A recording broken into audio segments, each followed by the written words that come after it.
अस्सलामुअलैकुम and good morning. मुस्कुराइए, नया दिन का आगाज कीजिए हमारे साथ। मैं हूं आपके साथ मोहम्मद शुएब और मैं हूं महक असलम। तो जनाब सबकी सुबह हो चुकी होगी, पराठे शराठे चाय शाय चल रही होगी, कुछ लोग ऑफिस जाने की तैयारियां कर रहे होंगे और कुछ लोग इंतजार कर रहे होंगे कि वीकेंड कब आएगा। जैसे आप करते हैं, मुझे हर दफा कहते हैं यार वीकेंड कब आएगा। मैं तो कल भी कह रहा था, मैं कहा फ्राइडे क्यों नहीं है। नहीं, एक्चुअली मैं वीकेंड में ज्यादा काम करता हूं ना, रिकॉर्डिंग्स करता हूं सो दैट हम अगले पूरे हफ्ते आपको दिखा सकें हम कहां कहां पर गए थे।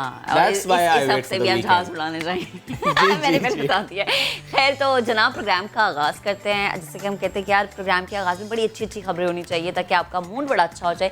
तो पाकिस्तानियों के लिए एक अच्छी खबर हम ये लेकर आए कि कोरोना वैक्सीन की खरीदारी की राहें अब आसान हो गई हैं। वफाकी काबीना ने वायरस की वैक्सीन की खरीदारी के लिए 15 करोड़ डॉलर की मंजूरी दे दी है और मुआविन खुसूसी डॉक्टर फैसल ये कह रहे हैं कि वैक्सीन की पहली तरजीह फ्रंट लाइन हेल्थ वर्कर्स होंगे। द क्वेश्चन इज कि बहुत से ममालिक पहले प्रोक्योरमेंट के लिए काम कर चुके हैं, अप्रूवल्स दे चुके हैं और इसके साथ साथ वो ममालिक जिन्होंने वैक्सीन तैयार कर ली है वो पाकिस्तान को इनकार कर चुके हैं कि अब थोड़ी ताखीर हो चुकी है। जो पहली फेज उसमें पाकिस्तान को नहीं दी जाएगी। पाकिस्तान शायद कैन सीनो बायो पर तकिया करके बैठा हुआ है। एनीवेज मेरे हिसाब में थोड़ी सी ताखीर हुई है, बट अल्लाह करे कि बहुत जल्दी हम प्रोक्योर कर लें क्योंकि ज़ाहिर है ये बहुत ज़्यादा ज़रूरी है। और चलें, देर आए दुरुस्त आए वाली भी बात, थोड़ा पॉजिटिव हो जाए शुएब प्लीज़, थोड़ा सा पॉजिटिव हो जाए। हो जाते हैं जितना सुबह आप हेल्दी नाश्ता करते हैं थोड़ा सा पॉजिटिव। कितना हेल्दी, एक पराठा खाया था, एक सैंडविच खाया, थोड़ी सी चाय पी है, दैट्स इट। ये और चीनी वाली ग्रीन टी और चीनी वाली ग्रीन टी और उसके साथ वो क्रीम भी थी। ये बहुत ज़्यादा माशाल्लाह हेल्दी। वैसे नाश्ता आपको हमेशा हेल्दी करना चाहिए। खैर, एक और खबर है कोविड से मुतालिक कि पाकिस्तान ने कोरोना वबा की रोकथाम की आलमी दर्जाबंदी में भारत को पीछे छोड़ दी। यस, भारत यहाँ पर काफी पीछे। हाँ, यहाँ पर हमें पीछे छोड़ा है जनाब, यहाँ पर भी पीछे छोड़ा है भारत को। बैनुल-अक़वामी इदारे ब्लूमबर्ग ने कोविड रेजिलियंस या कोविड की मज़ाहमत के उन्वान से 54 कंट्रीज की दर्जाबंदी की है और पाकिस्तान इन 54 ममालिक में 27वें नंबर पर है, जबकि भारत इस फहरिस्त में शामिल 12 एशियाई ममालिक में सबसे पीछे और दर्जाबंदी में 34वां नंबर दिया गया। वैसे भी हम भारत से मुतालिक खबरें शेयर करते हैं कि वहाँ पर कोरोना बहुत ज़्यादा तेज़ी से फैला है और वहाँ की जो कोरोना की लहरें आई हैं उससे मुतालिक हमने देखा कि वहाँ बहुत ज़्यादा जानी नुकसान हुआ है और वहाँ का हेल्थ सिस्टम कोलैप्स हुआ है। वहाँ पे ना सिर्फ कहना चाहिए मईशत का पहिया बैठ गया, बल्कि वहाँ पर बहुत से घराने हैं वो उजड़ गए जस्ट बिकॉज ऑफ दिस कोविड-19। और इसके अलावा जिस तरह से उनकी मईशत बर्बाद हुई है या तबाह हुई है, इसके अलावा और भी बहुत सारे हकाइक पहलू हैं जिसने भारत का इमेज बहुत बुरी तरह से मुतासर किया है। कोविड में जो हमारे वज़ीर आज़म ने पॉलिसीज़ अपनाई थी वो यकीनन इस चीज़ का सबूत है कि जिम्मेदारी का मुजाहरा किया गया, लेकिन भारत में क्या हुआ वो पूरी दुनिया ने देखा। अब पूरी दुनिया में एक और मज़ीद लहर है, वो है सर्दी की। इसने कराची वालों को जो है ना जल्दी जो है रजाइयाँ, कंबल, जैकेट, स्वेटर निकालने पर मजबूर कर दिया। लोगों ने वेलवेट के ड्रेसेस निकाल ली हैं। हाँ, देखिए आप मेरा ड्रेस देख सकते हैं लेकिन जब सर्दी आती है तो क्या होता है, एक परेशानी का हमें सामना रहता है। लाहौर वालों को, इस्लामाबाद वालों को तो रहता है, लेकिन इस दफ़ा ये कराची में भी परेशानी देखने में आएगी कि जैसे जैसे सर्दी बढ़ेगी चूल्हे ठंडे हो जाएंगे। ये वैसे महक ये पूरे मुल्क में होगा बिकॉज ज़ाहिर है कि इस वक्त हम ये बात कर रहे हैं क्योंकि जो गैस के ज़खायर हैं उनमें तेज़ी से कमी हो रही है और ऐसे में दिसंबर और जनवरी जब ठंड होगी कड़ाके की, तो ऐसे में जब आप कोशिश करते हैं कि गीज़र्स ऑन रहें, आप कोशिश करते हैं कि गैस हीटर्स ऑन रहें, वो आप नहीं कर पाएंगे बिकॉज गैस का बहरान संगीन हो जाएगा। लेकिन हुकूमत ये कोशिश ज़रूर कर रही है कि इंडस्ट्रीज़ की जो सप्लाई उसे कम करें और जो डोमेस्टिक कंज्यूमर है वो इतना मुतासर है। बट हम ये ज़रूर इस प्लेटफॉर्म से कहेंगे कि आप गैस का इस्तेमाल करते हुए ज़रूर एहतियात कीजिए, कोशिश कीजिए गैर ज़रूरी तौर पर हीटर्स का इस्तेमाल ना हो। रज़ाइयाँ निकालिए, गर्म कपड़े पहनिए ताकि हीटर हमें बहुत ज़्यादा इस्तेमाल ना करने पड़े। इसके साथ साथ गीज़र जिस वक्त यूज़ नहीं हो रहा, आप कहीं बाहर जा रहे हैं, पूरे दिन के लिए आपने कहीं बाहर जाना, तो गीज़र को आप प्लीज़ ऑफ करके बंद कर दें आप। और हमने देखा कि अक्सर ऐसा होता है कि सीएनजी स्टेशंस को बंद किया जाता है, घरेलू सार्फिन को प्रेफर दी जाती है। तो आप भी इस चीज़ को प्रेफर दें कि अगर आप घर से बाहर जा रहे हैं या गैर ज़रूरी अगर कोई चीज़ इस्तेमाल हो रही है तो प्लीज़ खुदारों से बंद कर दें। ना सिर्फ गैस, अगर लाइट है, इवन पानी भी है तो उस पर भी एहतियात करें। एक और कामयाबी चाइना ने हासिल किया। चाइना तरक्की की जो दौड़ है उसमें सबसे ज़्यादा आगे नजर आता है हमें। चीन ने चांद की सतह पर तहकीक के एक और खलाई मिशन में कामयाबी हासिल कर ली है। चीन की जानिब से भेजा गया रोबोटिक खलाई जहाज चैंग 5 ने कामयाबी से चांद की सतह पर लैंडिंग किया। आपका शौक है चांद पे जाने का? कभी बिल्कुल दिल है। किया है? पर मैंने चांद पे ना ही प्लॉट बुक कराया अभी तक, पर ना मैं चांद पे जाने की कोशिश कर रहा हूँ। लेकिन हाँ, आप प्लॉट बुक भी करा सकते हैं, आप जा भी सकते हैं, अभी नहीं, कुछ सालों के बाद। बट इस मिशन से मुतालिक आपको कहता है, मैं एक चंद रोज पहले हमने बात की कि वो तैयार कर रहे हैं, वो भेज रहे हैं, अब वो लैंडिंग हुई है, तो हमने सोचा आपसे शेयर करें कि वो मिशन वहाँ पर लैंड हुआ है और इसका मकसद क्या है। वो चांद जो है उसकी सरफेस से मिट्टी और पत्थरों के नमूने इकट्ठे करके ज़मीन पर लाएगा, तो उससे और तहकीक होगी, समझने में मदद मिलेगी कि वहाँ पर क्या हालात व वाक़यात हैं। अब क्यों ना बढ़ जाएं आगे और स्पोर्ट्स के मैदान से भी खबर शेयर खेल करें। के मैदान से खबर यह है कि न्यूजीलैंड में कौमी स्क्वाड के 42 अरकान के टेस्ट मनफी आ गए हैं। ग्राउंड में ट्रेनिंग की इजाज़त अब तक उन्हें नहीं मिली है।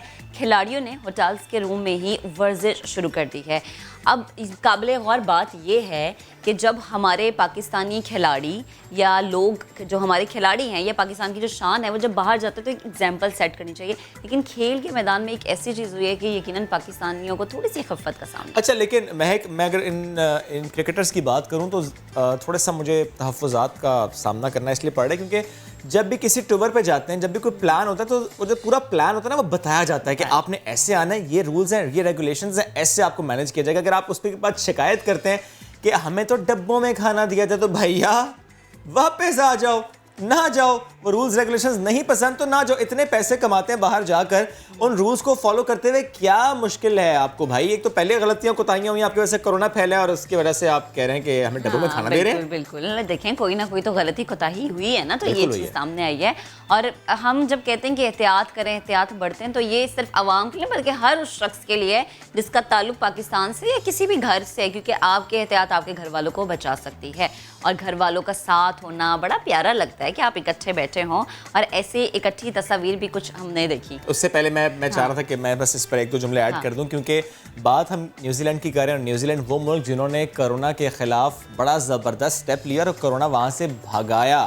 ऐसे में अगर किसी और मुल्क की गलती से, किसी एक और इंडिविजुअल की गलती से फिर से कोरोना वहाँ पर जाता है तो ये बहुत गलत बात है, क्योंकि वहाँ पर 4 महीने से बेहतरीन निज़ाम है, वो बेहतरीन अपने माहौल को रखे हुए हैं। और ऐसे में अगर पाकिस्तान की तरफ से, हमारे क्रिकेट टीम की तरफ से, हमारे किसी शाहीन की तरफ से गलती होती है तो फिर ज़ाहिर है उसकी वजह से पूरे पाकिस्तान को सुबकी का सामना करना पड़ेगा। तो ये बहरहाल गलती तो हुई है। अब इसके बाद भी अगर आप कहते हैं कि हमें डब्बों में खाना मिल रहा है तो भैया ये बात समझ से बाहर है। हाँ ना, देखिए आप अपनी गलती तो माने ना कि ठीक है गलती हुई है, हम नेक्स्ट टाइम ऐसा नहीं करेंगे। बच्चों की तरह से पता है, छोटे छोटे बच्चे भी कह देते हैं सीख जाएं। और ये वाले जो काम है ना, ये देखिए अगर एक मुल्क इतनी कोशिश कर रहा है तो फिर आप उसकी कोशिशों पे ऐसे पानी ना फेरें। खैर थोड़ा सा आगे बढ़ते हैं। बख्तावर भुट्टो ने अपनी मंगनी की वीडियो और मजीद तस्वीर जारी कर दी। आसिफ अली सरदारी बीमारी के बावजूद बेटी का हाथ थामे तकरीब में शरीक हुए। हाँ देखिए ना, बाप की मोहब्बत।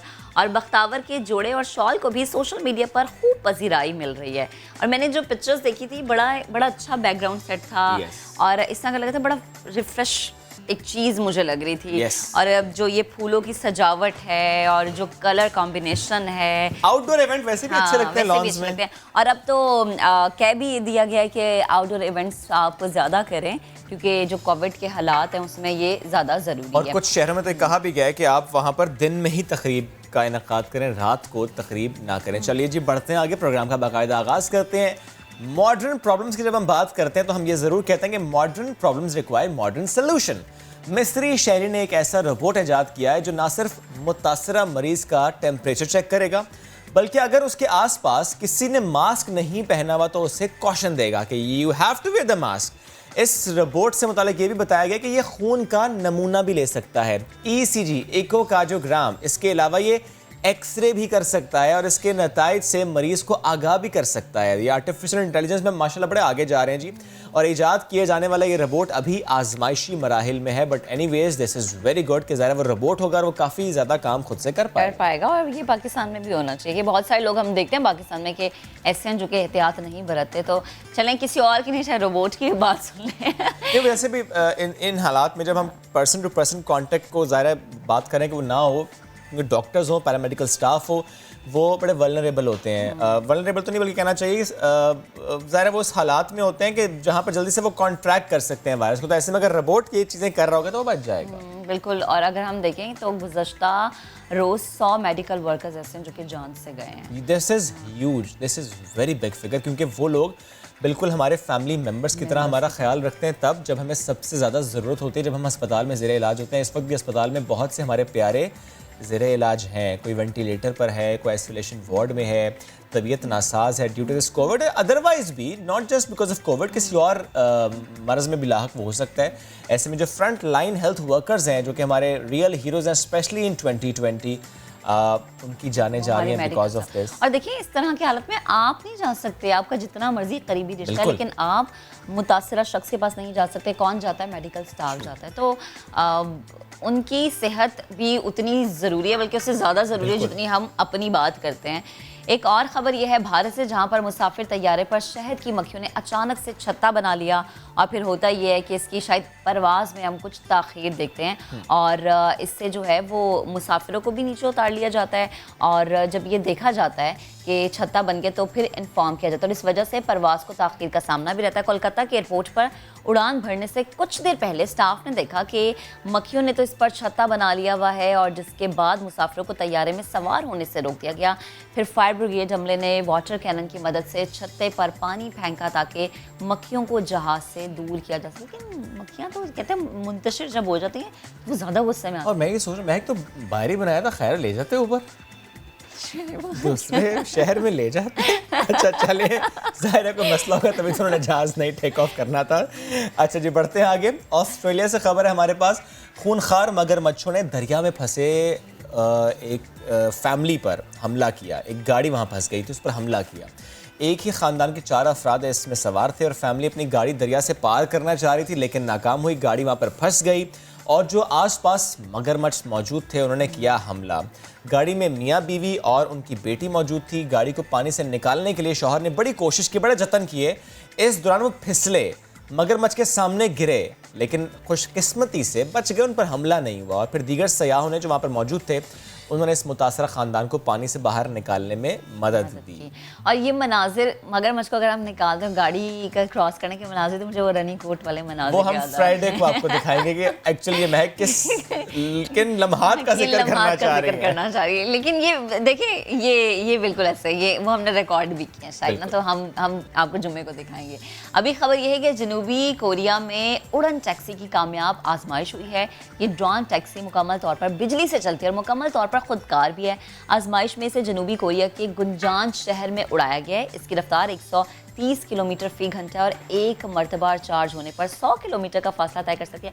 अच्छा, आपको फवाद चौधरी की वो बात याद है कि 1 किलोमीटर 50 रुपए वाली 55 रुपए हेलीकॉप्टर जाएगा। तो ये तरक्की है या वो तरक्की है? देखिए, इस पर तो बहुत तनकीद हुई थी, और लेकिन इस खबर से मुतालिक हम ये ज़रूर देख रहे हैं कि काफ़ी अरसे इस पर काम हो रहा है। और 100 किलोमीटर ज़रा बहुत अच्छा डिस्टेंस है। अगर ये पाकिस्तान में आ जाती है, आप सफ़र करेंगे? देखिए, मैं तो जरूर करूंगी, जितनी कराची की ट्रैफिक है ना। देखिए, आप तो महक माशाल्लाह बहुत अमीर हैं, आप तो कर सकती हैं, तो मेरे थोड़े फंड्स कम पड़ जाएंगे इसके लिए।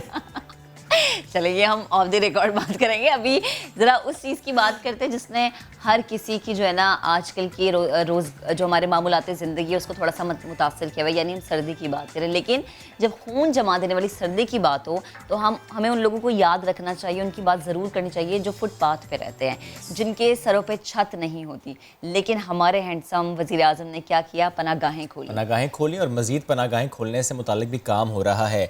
हमारे पास आज एक रिपोर्ट है फैसलाबाद से। रिपोर्ट इसलिए मुझे बहुत अच्छी लगी, मैं अब देखने से पहले ये जुमला कह रहा हूँ कि बहुत से ऐसे लोग जिन्हें मालूम नहीं है कि पनागाह कहाँ है, बहुत से ऐसे लोग जो सड़क किनारे फुटपाथ पर सर्दी में सो जाते हैं, जिनके पास गर्म बिस्तर मौजूद नहीं होता, जो जानते नहीं हैं कि मुल्क में क्या अच्छा काम हो रहा है। समा ने ये कोशिश की कि उनको बताया कि कैसे आप एक अच्छी जगह पर जाकर रात बसर कर सकते हैं। ये कोशिश आपको दिखाएंगे उस्मान सिद्दीक।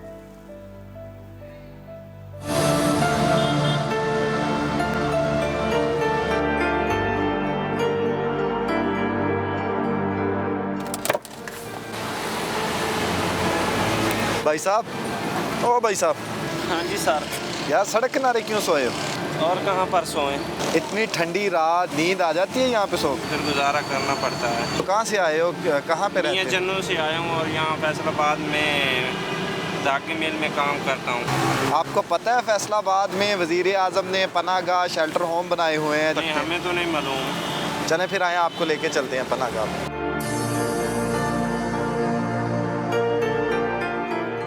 फैसलाबाद की धागा फैक्ट्री में दिन भर की सख्त मुशक्कत के बाद सर्दी में सड़क किनारे जमीन पर सोए मियां चन्नू के मोहम्मद साजिद के लिए बनी समा की टीम मेहरबान। ये है पनाहगाह। ठीक है जी। फुटपाथ पर सोने की बजाय आप इस पनाहगाह में आके सोया करें।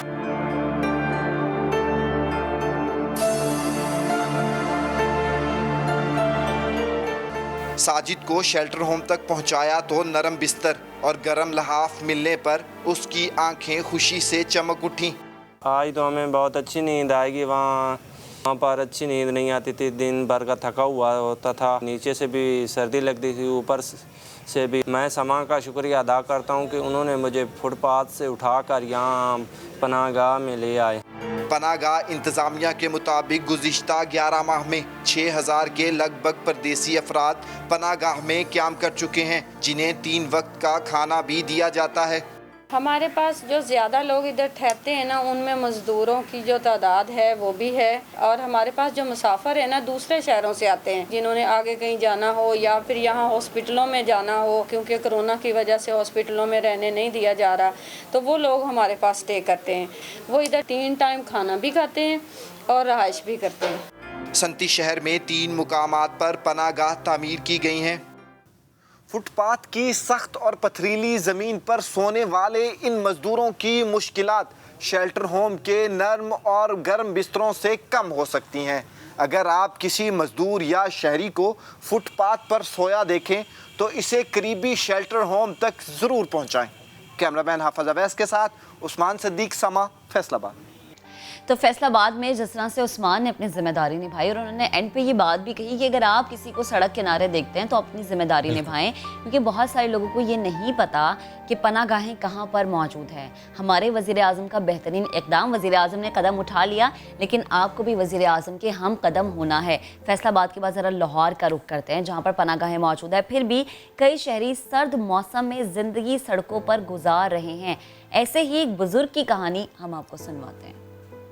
और में सर्दी की शिद्दत में दिन ब दिन इजाफा होता जा रहा है और 1 करोड़ से ज़्यादा आबादी के इस शहर में हज़ारों अफराद ऐसे हैं जो बेघर हैं, जो दूसरे शहरों से आए हुए हैं मेहनत मजदूरी की गर्ज से, और उनके पास चूँकि घर नहीं है और वो मजबूरन सड़कों के किनारों पर, फुटपाथों पर और खुले मैदानों में सोने पर मजबूर हैं इस सख्त सर्दी में।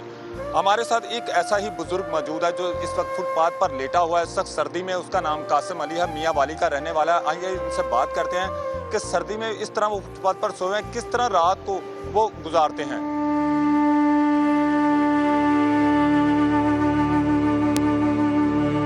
ये बताइएगा क्या एज है और क्या करते हैं यहाँ पर, किस तरह रात गुजारते हैं? मेहनत मजदूरी करते हैं, इधर सो जाते हैं। सर्दी बस गुजारा कर लेते हैं।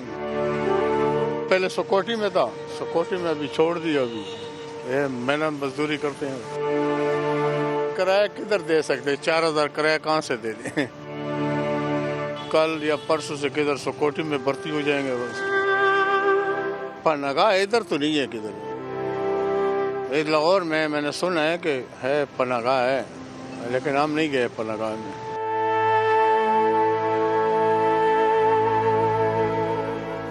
जी बिल्कुल, आपने इस बुजुर्ग की बात सुनी जिसका ये कहना है कि वो पिछले 3 माह से इसी तरह फुटपाथों पर सोकर ज़िंदगी गुजार रहा है, क्योंकि उसके पास इतने पैसे नहीं है कि वो मकान का किराया जो है वो दे सके, और ना ही उसके पास कोई ऐसा घर है कि वो जहाँ इस सख्त सर्दी में उस घर में जाकर सो सके। मजबूरन उसका ये कहना है कि वो इसी तरह फुटपाथ पर सोकर अपनी ज़िंदगी गुजार रहा है। तो 2 रिपोर्ट्स हमने मुख्तलिफ शहरों से आपको दिखाएं। थोड़ा सा आगे बढ़ते हैं। समाजी राबते की वेबसाइट ट्विटर का इस्तेमाल करते हुए अली जैदी साहब ने एक ट्वीट लिखा है। वो कह रहे हैं कि जी हार्ट टॉक पर इंटरव्यू का एहतमाम करने वालों का मैं शुक्रिया अदा करता हूँ। मैं शुक्रिया अदा इसलिए करना चाहता हूँ क्योंकि इसहाक डार साहब को उन्होंने अहमक कह के मुखातिब किया और कहा कि इस अहमक को इंटरव्यू पर कायल किया।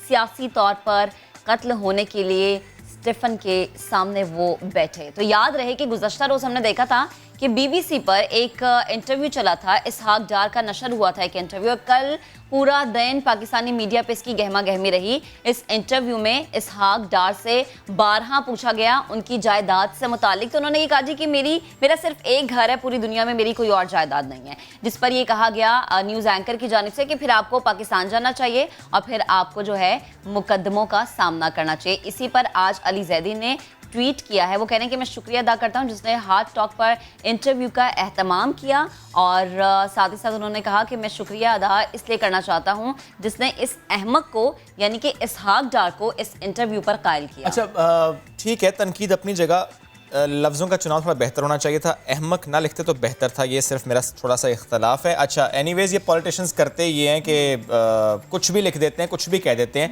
लेकिन हम ये ज़रूर ऐड करते हैं कि महक हम अक्सर कहते हैं कि एक बिल से अगर कोई सांप डस ले दोबारा उस बिल में हाथ नहीं डालना चाहिए। लेकिन 21 साल पहले हसन नवाज को इसी इंटरव्यू में यानी हार्ट टॉक पर जिस सुबकी का सामना करना पड़ा, वहाँ ज़बान लड़खड़ा गई थी जब सवाल हुए थे जिस फ्लैट में आप रहते हैं ये किसका है, उन्होंने कहा था किराया आता है पाकिस्तान से आता है, और हुआ एग्जैक्टली ऐसे ही था, ऐसे ही हुआ था जनाब, वो नहीं बोल पा रहे थे।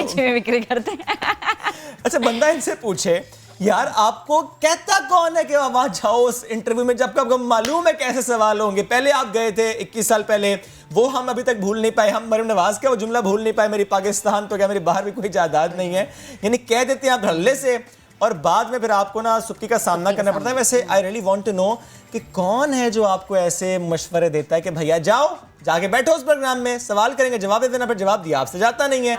तो पहले भी हुआ था ये, अब इस दफा फिर से ये हो चुका है, यानी आपको मालूम है कि जहां आप जा रहे हैं भैया सवाल तो वहां पर होंगे, लेकिन आप वहां पर फिर भी जाते हैं, जबान लड़खड़ा जाती है और फिर आपको कहना पड़ जाता है हाँ बच्चों का विला है दुबई में, वो एक्चुअली 17 साल से कारोबार कर रहे हैं, वो खुद कफील है। हाँ ना, और अभी हमारे प्रोड्यूसर साहब ने भी कुछ बताया, वो करके दिखाएं।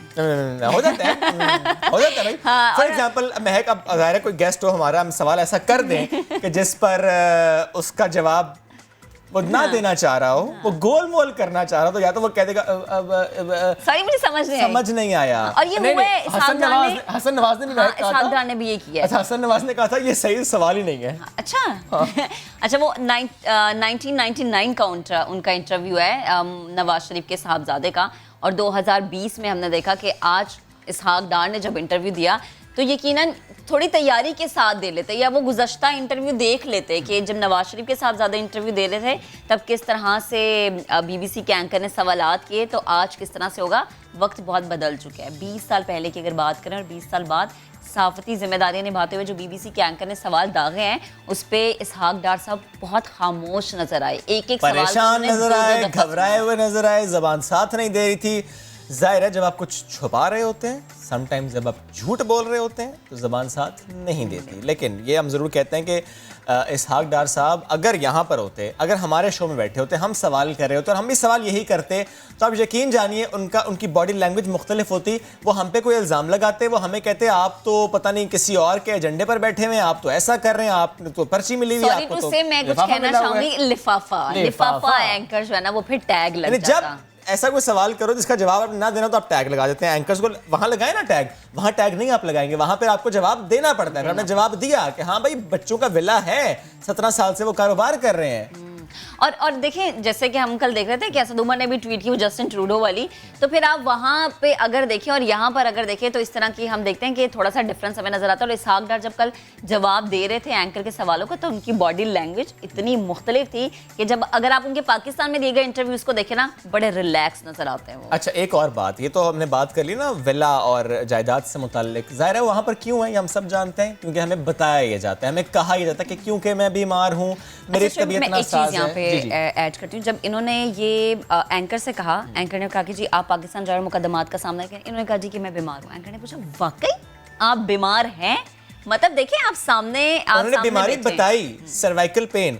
वैसे सर्वाइकल पेन पाकिस्तान में मेरा ख्याल है हर दूसरा तो 5वां 6ठा बंदा तो इससे कभी ना कभी गुजरता है। इलाज पाकिस्तान में होता है, बहुत अच्छे डॉक्टर हैं। आज हम चले इस पर बात भी करेंगे, आगे चल के हम डॉक्टर को बुलाते हैं, हम इस सर्वाइकल पेन पर बात भी करेंगे कि पाकिस्तान में कितना अच्छा इसका इलाज हो रहा होता है, कैसे आप इस पेन को मैनेज करते हैं। उसके लिए आपको लंदन नहीं जाना पड़ता। लंदन नहीं जाना पड़ता। खैर, लेकिन अब एक और चीज़ है जिसके लिए आपको थोड़ा सा परेशान होने की बिल्कुल जरूरत नहीं। अगर आपके बच्चे जिद करें कि जी अब्बा या अम्मा हमने कुछ लेना है, तो आप उन्हें किस्तों पर दिलवा सकते हैं। कराची में एक दुकान पर बच्चों की खुशियों का सामान किस्तों पर मिल रहा है, जिसमें बैटरी से चलने वाली चमचमाती गाड़ियाँ, शानदार जीप्स और फराटे भरती बाइक्स शामिल हैं। वालिदैन हर चीज़ आसान किस्तों पर ख़रीद सकते हैं। और इसी मौजू पर कुछ दिन पहले हमारे रिपोर्टर अब्दुल रहमान ने एक रिपोर्ट तैयार की थी, जिसके बाद मेरे साथी एंकर मोहम्मद शुएब, मतलब ये तो बच्चे बनते ही हैं, इनके बच्चों ने भी क्या किया, जिद पकड़ ली और उन्होंने कहा कि नहीं अब्बा अब तो गाड़ी चाहिए। यकीन करें,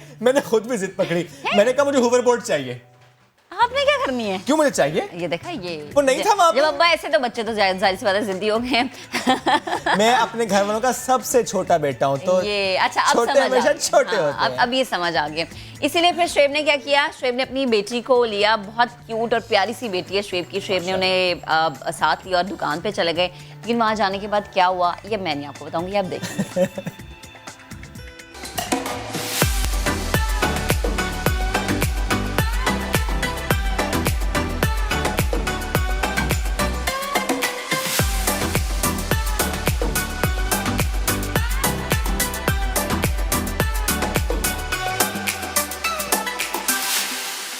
तो जनाब आ चुके हैं हम वहाँ जिसे कहते हैं बच्चों की जन्नत, यानी टॉय शॉप। बच्चे यहाँ पर आते हैं तो माँ बाप की जेबें खाली करा कर ही जाते हैं, और ज़ाहिर है बच्चों की ख्वाहिशात पूरी करें, यही माँ बाप की ख्वाहिश भी होती है। लेकिन जब हमने खुद बाइक लेनी हो, गाड़ी लेनी हो, कोई और गैजेट लेना हो, जेब इजाज़त ना दे रही हो, तो हम क्या सोचते हैं? हम सोचते हैं कोई है जो इंस्टॉलमेंट पे हमें वो चीज़ दिला दे। ऐसे में ये ऑप्शन बच्चों के पास नहीं होती, लेकिन अब कराची में ऐसा हो रहा है, ये ऑप्शन बच्चों के पास भी मौजूद है कि वो अपनी पसंद की गाड़ी या पसंद का बाइक इंस्टॉलमेंट पर ले सकते हैं। मैं एक ऐसे मॉल में मौजूद हूँ जहाँ पर वास्ट वैरायटी ऑफ टॉयज़ है, वास्ट वैरायटी ऑफ कार्स है जो बैटरी पर चलती हैं। इसके साथ साथ पेट्रोल पर चलने वाली छोटी गाड़ियाँ भी मौजूद हैं, और बाइक्स की भी बेशुमार वैरायटी यहाँ पर मौजूद है। हर कलर में है, होवर बोर्ड भी है और टॉयज़ भी हैं, और सबसे मुनफरद बात यहाँ की ये है कि ये सब कुछ मिलता है इंस्टॉलमेंट पे। यानी अगर जेब ने इजाज़त नहीं दी या बजट थोड़ा टाइट था, तो आपने सोच लिया कि चलिए यहाँ से ले लेते हैं इंस्टॉलमेंट पे, थोड़ा सा पे करेंगे, टॉय लेकर घर जाएंगे, वो गाड़ी लेकर घर जाएंगे, बच्चा एंजॉय करता रहेगा और हर महीने थोड़ा थोड़ा सा पे करते चले जाएंगे। How good is that? तो आज हम इसी की बात करते हैं, वैरायटी क्या है, क्या कुछ मिल रहा है, कितने में मिल रहा है, और इस आइडिया के पीछे कौन है, क्या रिस्पॉन्स है, वो सब आपके सामने लेकर आते हैं।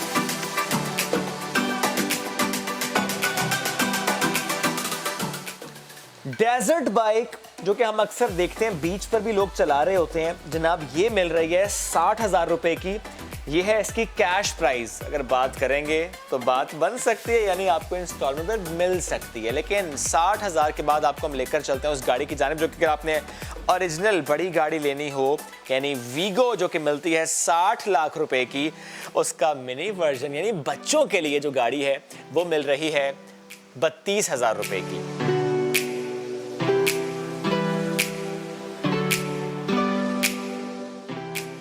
लाल गाड़ी बहुत ही प्यारी, लेकिन दिल को भा रही है जनाब ये सफेद सवारी।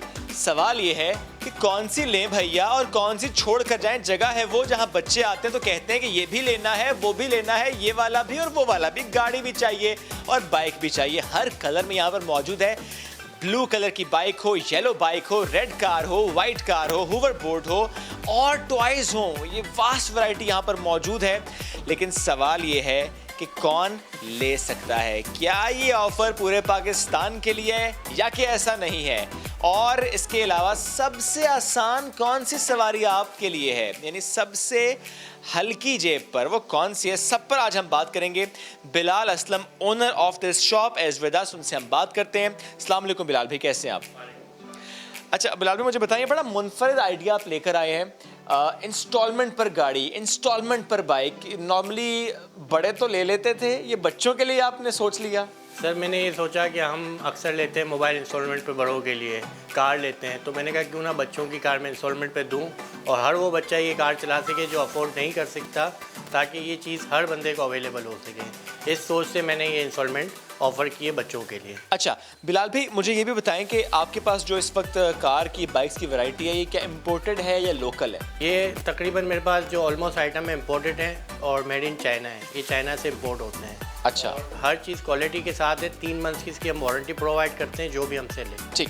अच्छा, फॉर एग्जांपल अब ये लाल रंग का बाइक बहुत ही ज़बरदस्त, बहुत क्लासी लग रहा है, महंगा बहुत होगा, लेकिन आप इंस्टॉलमेंट पर इसको ले सकते हैं। फॉर एग्जांपल इसकी जी प्राइस है 30,000 बिलाल भाई, तो 30,000 इसकी जो प्राइस है, डाउन पेमेंट कितनी होगी? इसकी 10,000 डाउन पेमेंट है और 5,000 पर मंथ। अच्छा, फॉर एग्जांपल कोई चाहता है कि वो कैश पर ले ले, तो क्या उसे फ़ायदा होगा? कैश पे इसको फ्लैट 20% डिस्काउंट ऑफर। चलें, यानी 30,000 की बाइक है जनाब, अगर कैश पे कोई लेना चाहे तो 20% ऑफ के साथ है। लेकिन मेरे पास है एक येलो कलर की बाइक, और वो बाइक आप सिर्फ और सिर्फ 1,000 रुपये में हासिल कर सकते हैं। भला कैसे? यानी पर मंथ आपने 1,000 रुपये देने हैं।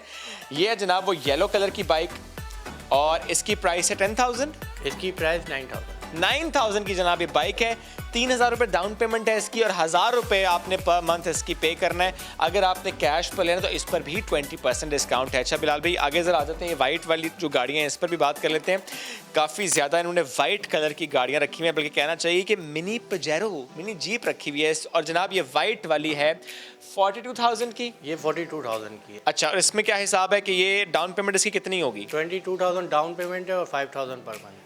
कोई अगर आपसे निगोशिएट करे कि डाउन पेमेंट कम कर दें तो ऐसा हो जाता है? फ्लेक्सिबिलिटी कर देते हैं, कोई आता है तो उसको कर देते हैं, इशू नहीं। ठीक है, यानी कस्टमर को देखकर उससे बात करके एज पर हिज कन्वीनियंस आप लोग ये कर लेते हैं।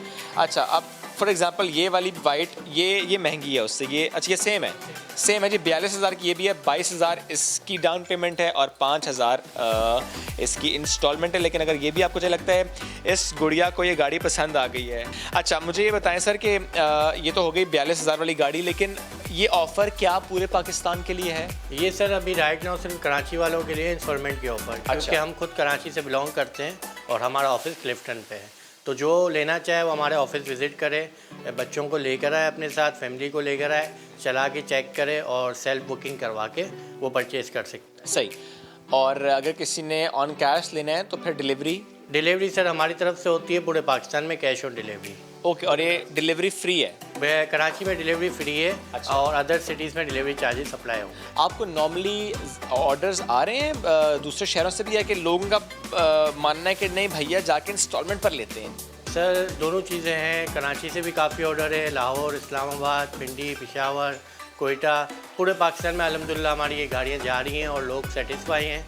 हमारे पेज पर भी आप देख सकते हैं, रिव्यूज़ भी चेक कर सकते हैं, और अल्हम्दुलिल्लाह ये काम हम 2 साल से कर रहे हैं। अच्छा, ये बताएं कि इन गाड़ियों के अलावा क्या वैरायटी, टॉयज़ की क्या वैरायटी है? टॉयज़ के अंदर सर मुख्तलिफ छोटे जो वॉकर्स हो गई, स्लाइड्स हो गई, ये चीज़ें भी हमारे पास अवेलेबल है। अच्छा, लेकिन वो सिर्फ कैश पर है? वो सिर्फ कैश पर। अच्छा, बाहर मैंने देखा वो पेट्रोल वाली गाड़ी भी थी जो कि बीच पर चलती है। जी, डेजर्ट बाइक कहलाती है। वो कितने में? वो 60,000 की कैश प्राइस। वो कैश प्राइस है। उसमें अगर कोई आके कस्टमर आपसे बात करे कि मैं चाहता हूं कि मुझे इंस्टॉलमेंट में मिल जाए, तो कोई ऑप्शन है या नहीं? सर अगर कराची का कस्टमर है और वो अगर कन्वेंस करते हैं और हम कन्वेंस हो जाते हैं तो उसको इंस्टॉलमेंट भी कर सकते हैं। ज़बरदस्त जी।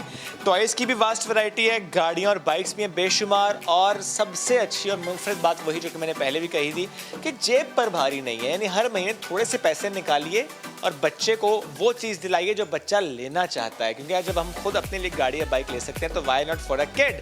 तो बच्चों को लेकर आइए, जो गाड़ी उनको पसंद है वो उनको दिलाइए, और कतन जेब पर आपकी ये भारी नहीं होगी।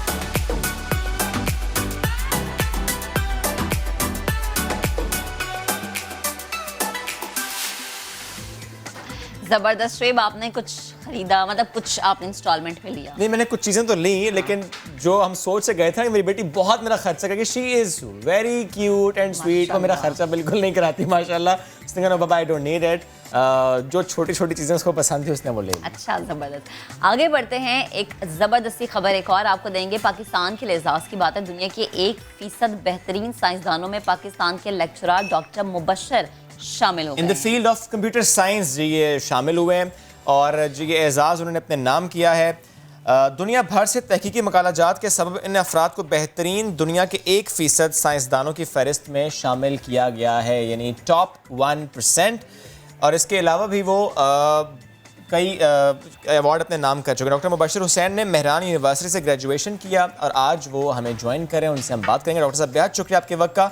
सर, सबसे पहले जानना चाहेंगे इस एजाज़ से मुताल्लिक थोड़ा शेयर कीजिएगा, दुनिया भर से कितने अफराद शॉर्टलिस्ट हुए थे? जी शुक्रिया बहुत बहुत आपके इनविटेशन का। ये बेसिकली अवार्ड है हाईली साइटेड रिसर्चर्स अवार्ड। हर साल ये अवार्ड दिया जाता है। ये क्लैरिवेट वेब ऑफ साइंस एक ऑर्गेनाइजेशन है, रेगुलेटरी बॉडी, जो कि पूरी दुनिया के जो साइंसी जो जर्नल्स होते हैं और जितनी भी साइंस में रिसर्च हो रही है उसको रेगुलेट करती है। ये एक रेगुलेटरी बॉडी है। इसकी मिसाल इस तरह से समझें जैसे पाकिस्तान के अंदर पैमरा है जो कि तमाम टीवी चैनल्स को और मीडिया को रेगुलेट करती है। इसी तरीके से पूरी दुनिया के अंदर जो साइंस है उसको रेगुलेट करती है क्लैरिवेट वेब ऑफ साइंस वाले। और ये दुनिया के जो टॉप के 1% रिसर्चर्स हैं वो इन्होंने सेलेक्ट किए हैं और उनको ये अवार्ड दिया गया है। ठीक डॉक्टर साहब, ये तो बड़े एजाज़ की बात है पाकिस्तान के लिए भी, पाकिस्तानियों के लिए भी। लेकिन हमने जैसे पहले भी जिक्र किया कि पहले भी कई ऐसे अवार्ड्स हैं जिनसे आपको नवाजा जा चुका है, तो प्लीज़ बताइएगा आपके ऐसे कौन से मकाले हैं जिन्हें पहले अवार्ड मिल चुके हैं? जी अल्हम्दुलिल्लाह मुझे काफ़ी सारे एजाज़ात मिले हैं, अवार्ड्स मिले हैं। सबसे पहले तो हुकूमत पाकिस्तान की तरफ से जो हमारी हायर एजुकेशन कमीशन है उसकी तरफ से एक अवार्ड मिला है सन 2017 के अंदर। इसके अलावा हुकूमत पाकिस्तान का एक ज़ेली इदारा है PCST, Pakistan council for science and technology. इसने मुझे एक अवार्ड दिया था। उस अवार्ड के अंदर पूरे पाकिस्तान के इंजीनियरिंग के अंदर जो नंबर 1 रैंक है वो उसमें मेरा रैंक आया था। इसके अलावा मैं 2012 से 2017 के अंदर कॉमसेट्स यूनिवर्सिटी इस्लामाबाद में एज एन असिस्टेंट प्रोफेसर काम किया। अल्हम्दुलिल्लाह वहाँ पे 5 साल मुझे रिसर्च प्रोडक्टिविटी अवार्ड मिला हर साल। और इसके साथ साथ जो है वहाँ पे मुझे मुख्तलिफ़ किस्म के दूसरे अवार्ड्स भी मिले। इसके अलावा इंटरनेशनली आलमी तौर पे बेस्ट पेपर अवार्ड्स मुझे मिले हैं जो कि IEEE कम्युनिकेशन सोसाइटी की तरफ से दिए गए हैं। इसके अलावा एक जर्नल है Elsevier journal of network and computer applications, उनकी तरफ से भी मुझे बेस्ट पेपर का अवार्ड मिला है अल्हम्दुलिल्लाह। सही, माशाल्लाह सर। और जो आपके पेपर्स पब्लिश हुए उससे मुतालिक भी जानना चाह रहे हैं आपसे, IEEE इन्होंने भी कोई पेपर पब्लिश किया सर आपका? जी अल्हम्दुलिल्लाह IEEE के साथ मेरी वाबस्तगी बहुत गहरी है। और IEEE के अंदर मेरे मेजॉरिटी ऑफ जो मेरे काम हैं वो IEEE के अंदर ही पब्लिश होते हैं। और मेरे जो 12 मकाले हैं, 12 रिसर्च आर्टिकल्स, वो हाईली साइटेड आर्टिकल्स हैं। उनमें से 7 या 8 जो हैं वो IEEE के अंदर पब्लिश हुए हैं। ठीक। अच्छा डॉक्टर साहब, ये भी बताएगा कि कौन से ममालिक ऐसे हैं जिनके अफराद इन 1000 में ज़्यादा पाए जाते हैं? मिसाल के तौर पर अमेरिका से ज़्यादा तादाद होती है लोगों की, बरतानिया से, या फिर कोई और मुल्क है? जी, इस अवार्ड के अंदर सबसे ज़्यादा लोग जो हैं वो अमेरिका के अंदर हैं, और फिर दूसरे नंबर पे चाइना है, और फिर तीसरे नंबर पे बरतानिया है। और मैं आपको एक हैरत अंगेज़ बात बताऊं कि आयरलैंड के अंदर ये अवार्ड जो कंप्यूटर साइंस की कैटेगरी में मिला है वो सिर्फ मुझे ही मिला है। यानी पूरे आयरलैंड से सिर्फ एक बंदा है कंप्यूटर साइंस के अंदर जिसको ये अवार्ड मिला है। और अगर हम पाकिस्तान की बात करें तो पाकिस्तान में किसी को भी ये अवार्ड नहीं मिला कंप्यूटर साइंस की कैटेगरी के अंदर। तो इससे आप अंदाज़ा कर सकते हैं कि इस अवार्ड की सिलेक्शन क्राइटेरिया कितनी सख्त होती है। और एक और चीज़ मैं इस अवार्ड्स के हवाले से बताना चाहूँगा आपको, वो ये कि पूरी दुनिया में यूनिवर्सिटीज़ की आलमी रैंकिंग होती है। जैसे टाइम्स वाले रैंकिंग करते हैं, QS रैंकिंग होती है। ये जो रैंकिंग होती है यूनिवर्सिटी की दर्जाबंदी, उसमें हम जानते हैं कि जो शुरू के रैंकिंग यूनिवर्सिटीज़ हैं, जैसे यूनिवर्सिटी ऑफ कैम्ब्रिज है, यूनिवर्सिटी ऑफ हार्वर्ड है, यूनिवर्सिटी ऑफ ऑक्सफोर्ड है।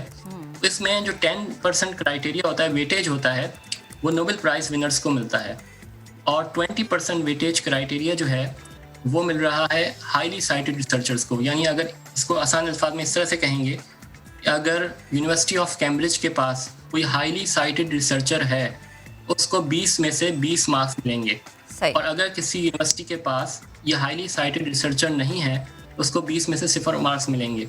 तो पाकिस्तान में अनफॉर्चुनेटली कोई भी ऐसा रिसर्चर नहीं है जिसके पास ये हाईली साइटेड रिसर्चर अवार्ड हो कंप्यूटर साइंस की कैटेगरी के अंदर। सही। अच्छा सर, ये भी बताइएगा कि आपका मिशन क्या है? पाकिस्तानी स्टूडेंट्स जो आपको सुन रहे हैं उनके हवाले से आप क्या कहना चाहेंगे? जो कंप्यूटर साइंस पढ़ना चाहता है उसके लिए इस फील्ड में क्या स्कोप है आगे चल के? बिकॉज हमने कई बार ये बात की कि अब इमर्जिंग टेक्नोलॉजीज़ का दौर है, ब्लॉकचेन पढ़ें और दीगर फील्ड्स हैं, उससे मुताल्लिक आपको क्या लगता है स्टूडेंट क्या करे? जी, सबसे पहली चीज़ तो ये है कि हमने पाकिस्तानी होने के नाते अपने वतन को नहीं भूलना। हमने जहाँ पे भी जाना है पाकिस्तान के झंडे को सबसे आगे रखना है, पाकिस्तान को सबसे जो है ना पाकिस्तान का नाम रोशन करना है, मेहनत करनी है। और आगे बढ़ने के लिए सबसे मेन चीज़ है कि बस हम कोशिश में लगे रहें और बिल्कुल मस्बत तरीके से हम मेहनत करते रहें और अल्लाह पाक मेहनत के जो नताइज हैं वो इस सूरत में हमें देंगे कि हमें एजाज़ात से नवाजेंगे। तो मैं तमाम तुलबा से यही कहूँगा कि बस मेहनत करें और खूब जम के मेहनत करें और अल्लाह पाक आप लोगों को कामयाब करेगा। आमीन आमीन। डॉक्टर साहब, एक और चीज़ मैं जानना चाहूँगी कि इतना पढ़ना, इतना पढ़ाकू होना बड़ा मुश्किल होता है। मतलब मैं तो बहुत नालायक हूँ, मैं बहुत कम पढ़ती हूँ। कैसे नहीं? तो मैं आपसे जानना चाहूँगी कि पढ़ने का शौक आपको बचपन से ही है या फिर यूनिवर्सिटी में आकर आपने कहा कि नहीं, अब यूनिवर्सिटी में पहुँच गए तो अब पढ़ना, आप कुछ करके दिखाना है? जी, ये तकरीबन इंजीनियरिंग की बात है। मुझे दाखिला मिला NAD university of engineering and technology के अंदर और दूसरी तरफ मुझे दाखिला मिला Mehran university of engineering and technology के अंदर। तो मैंने मशवरा किया बड़ों से, तो उन्होंने कहा कि आप Mehran university of engineering and technology को ज्वाइन कर लें। तो जब वहाँ पे मैं हॉस्टल में रहा तो वहाँ पे ऐसा इन्वायरमेंट था कि हॉस्टल के अंदर काफ़ी कंपटीशन था और पूरे सिंध के अंदर से तलबा आए हुए थे। तो वहाँ पे जो है ना मेहनत करने का शौक़ पैदा हुआ और कंप्यूटर सिस्टम इंजीनियरिंग के अंदर मैंने वहाँ से इंजीनियरिंग की है। और वहाँ पे जो उस्ताद हमें मिले वो इतने शफीक और मेहरबान थे और उन्होंने इतनी अच्छी गाइडलाइन दी जिसकी वजह से ये जहन साजी हुई कि हमें मेहनत करनी है और आगे बढ़ना है। सर बहुत शुक्रिया साथ मौजूद थे आप और हमसे गुफ्तगू कर रहे थे। बढ़ते हैं आगे। सर्दियां जब आती हैं तो अपने साथ कई तरह की सौगात लाती हैं। Winter is a festivity for all of us. और कराची में बिरयानी के मज़े तो आपने लिए होंगे, मुख्तलिफ इलाकों में जाकर चटपटी बिरयानी तो खाई होगी, लेकिन आज हम आपको लेकर जा रहे हैं एक ऐसी जगह पर जहां शोहरत की बुलंदियों को छूने वाली नल्ली बिरयानी पहली दफ़ा फ़रोख्त कब होना शुरू हुई थी, उसके बाद अब तक रिस्पांस कैसा है, लियाकताबाद की पहचान बनने वाली ये चटपटी बिरयानी क्यों इतनी मशहूर है। हमने ये सोचा कि हम उसको भेजते हैं जो कि लाहौर के खाबों का दीवाना है। लाहौर के खाबों से बड़े याद आते हैं, लाहौर के पकवान बड़े याद आते हैं। तो महक असलम को हमने कहा ज़रा जाइए ट्राई कीजिए ये नल्ली बिरयानी कितनी ज़बरदस्त है और वापस आकर हमें बताइए कि वहाँ पर एम्बियंस कैसा था और वहाँ टेस्ट कैसा था। ये सब हमें दिखाएंगे और बताएंगी महक असलम। तो जनाब, हर एक इलाके की अपनी एक ख़ास बात होती है, वो इलाका उस खसूसियत से पहचाना जाता है। आज मैं मौजूद हूँ लियाकताबाद 6 नंबर में। यहाँ पर हम सुनते हैं कि सस्ते कपड़े मिलते हैं, सस्ती क्रॉकरी मिलती है, लेकिन यहाँ पर एक और भी चीज़ बड़ी सस्ती मिलती है। सस्ती है, खस्ती है। वो क्या है? वो है गौसिया की नली बिरयानी। जी हाँ, मैं बिरयानी की बात कर रही हूँ, निहारी की बिल्कुल बात नहीं कर रही हूँ। आज हम बिरयानी में बात करेंगे। हमने बहुत सारी बिरयानियों के नाम सुने, आलू वाली बिरयानी हो गई, चिकन बिरयानी हो गई, बीफ बिरयानी हो गई। ये नली बिरयानी क्या है, क्यों इतनी मशहूर है? तो यहाँ के ऑनर से बात करते हैं। नली बिरयानी, हम नली निहारी के बारे में तो सुनते हैं, ये बिरयानी क्या चीज़ है और ये आपके जहन में कैसे आइडिया है कि अच्छा ये नली को बिरयानी बनाना है? ये माशाल्लाह हमारे वालिद साहब ने 1992 में स्टार्ट करी थी गौसिया बीफ बिरयानी। जी, नॉर्मल बीफ बिरयानी। और ये हमारे माशाल्लाह वालिद साहब का लगाया हुआ दरख्त है और माशाल्लाह इसको 2 साल 8 महीने हुए हैं गौसिया नली बिरयानी को। नहीं, मैं पूछ रही हूँ, ये स्टार्ट हुआ था बीफ से, लेकिन ये नली में कैसे कन्वर्ट हुआ? ये नली में हम जो हमारी माशाल्लाह बछियाएँ कटती हैं तो उसमें नली के जो पीस निकलते हैं वो डालते हैं हम। तो माशाल्लाह से बहुत सारे यूट्यूबर्स और लोग आए, उन्होंने पसंद करा और उन्हीं लोगों ने इसको गौसिया नली बिरयानी नाम दिया। कहाँ तक पहुँची है नली बिरयानी? मैडम आप ये खुद देख सकती हैं, पूरे वर्ल्ड के अंदर गौसिया नली बिरयानी है। अच्छा, मुझे बताएं कब तक चलती है, क्या टाइमिंग होती है? सुबह कितने बजे खुलती है दुकान आपकी, शाम को, रात को कितने बजे बंद? है ना, अभी SOPs की वजह से 11:30 बजे हम स्टार्ट करते हैं गौसिया नली बिरयानी। ये 8 बजे इसको ऑफ कर देते हैं। 8 बजे इसलिए ऑफ करते हैं कि हमें तकरीबन 10 बज जाते हैं। अच्छा, सही है। अच्छा मुझे बताएं, जब लोग आते हैं तो आपके पास इसके अलावा और क्या खाने की चीज़ है? इसके अलावा हम नई चीज़ इंट्रोड्यूस कराना है, नल्ली कोरमा और अच्छा, हर चीज़ में नल्ली मेन है जी, क्योंकि नल्ली के हम क्रेडिटेड हैं, क्योंकि नल्ली हमने माशाल्लाह से इंट्रोड्यूस करी है हर खाने के अंदर। जैसे गौसिया नल्ली बिरयानी आई है, ऐसी अब नल्ली कोरमा आ रहा है, नल्ली पाया आ रहा है, और हमारे मीठे के अंदर स्पेशली रबड़ी जर्दा। अच्छा, वो भी सबसे रबड़ी जर्दा, जो रबड़ी तो पीते खाते हैं, अब ये जर्दे में भी हर चीज़ गौसिया नल्ली बिरयानी अलग तरीके से बना रही है। अच्छा। गौसिया नल्ली बिरयानी का आज़म है देसी फूड्स को नए स्टाइल में पूरी दुनिया के अंदर इंट्रोड्यूस कराना। अच्छा, कितने की प्लेट दे रहे हैं आप?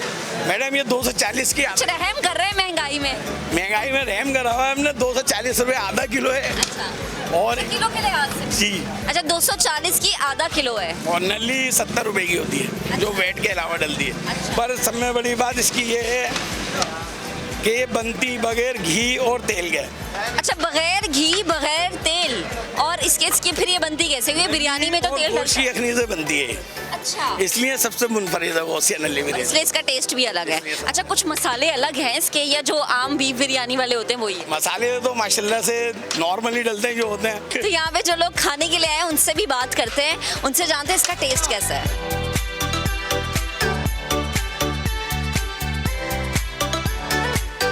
तो जनाब दुकानदार से तो हमने बात की, अब ज़रा उन लोगों से बात करते हैं जो इस बिरयानी को एंजॉय करते हैं। उनसे बात करते हैं कि कितना मुनफरिद जायका है। अस्सलाम वालेकुम। वालेकुम सलाम। भाई मुझे बताएं, नल्ली बिरयानी, हम नल्ली निहारी के बारे में तो सुनते हैं, कितनी मुख्तलिफ है ये बिरयानी का जायका बिल्कुल अलग है, बिल्कुल अलग है। काफ़ी जगहों पे मैंने बिरयानी ट्राई की है, लेकिन बेस्ट है। यहाँ का माहौल बड़ा अच्छा है, यहाँ पे चीज़ों को सेफ साफ़ सुथरा रखा जाता है। बिल्कुल, इस चीज़ का ज़्यादा ख्याल रखा जाता है। जब भी हम लोग जो है इसको ही गौसिया नल्ली बिरयानी को ही जो है वो आते हैं और यहाँ पर टेस्ट जो है वो जायका इसका टेस्ट घर वालों को एंजॉय कराएं। बिल्कुल, घर वालों को ले जाके जो है ना टेस्ट करवाया, वो भी पीछे लगे हुए कि लेके आओ यहाँ पर। मैं ऑनर से कहती हूँ आपको पानी थे, आपकी आंखों से ज़्यादा आंसू आ रहे हैं।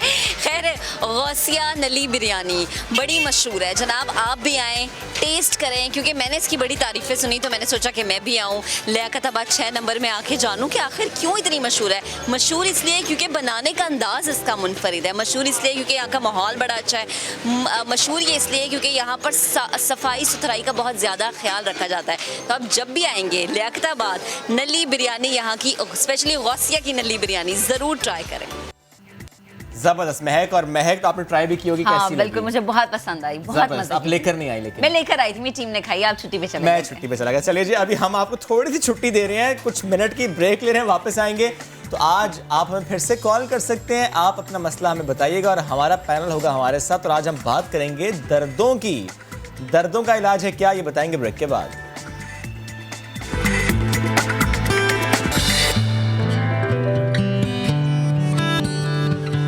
Welcome back after the break. Data महफूज होगा, वो भी बहुत छोटी सी डिवाइस में।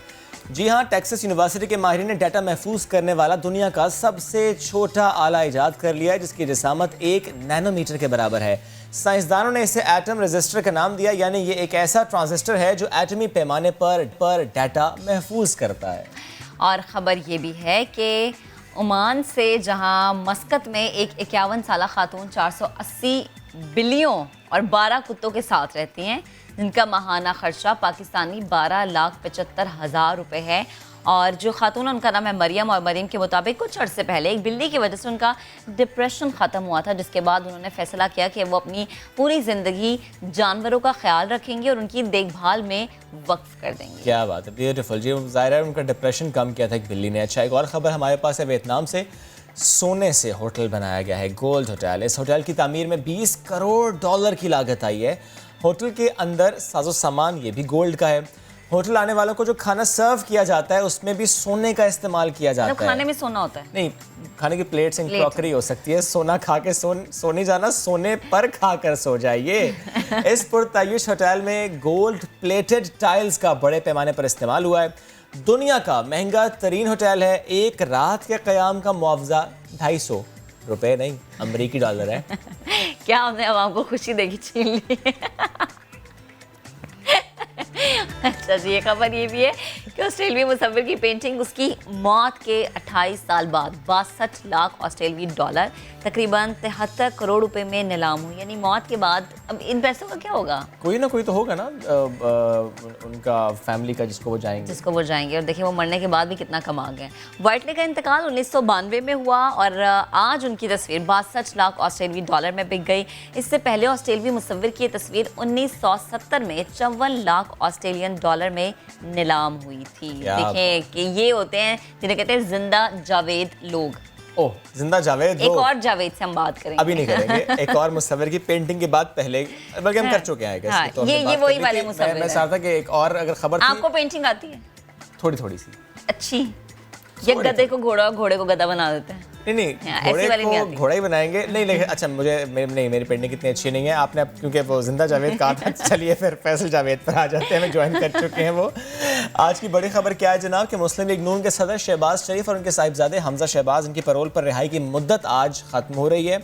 नून लीग की जानिब से महकमा दाखिला पंजाब को पैरोल पर रिहाई की मुद्दत में तौसी की दरख्वास्त दी गई, जिसमें मौक़िफ़ इख्तियार किया गया कि लोग शहबाज शरीफ और हमजा शहबाज से अफसोस और दुआ के लिए आना चाहते हैं, लिहाजा उनकी पैरोल की मुद्दत में तौसी की जाए।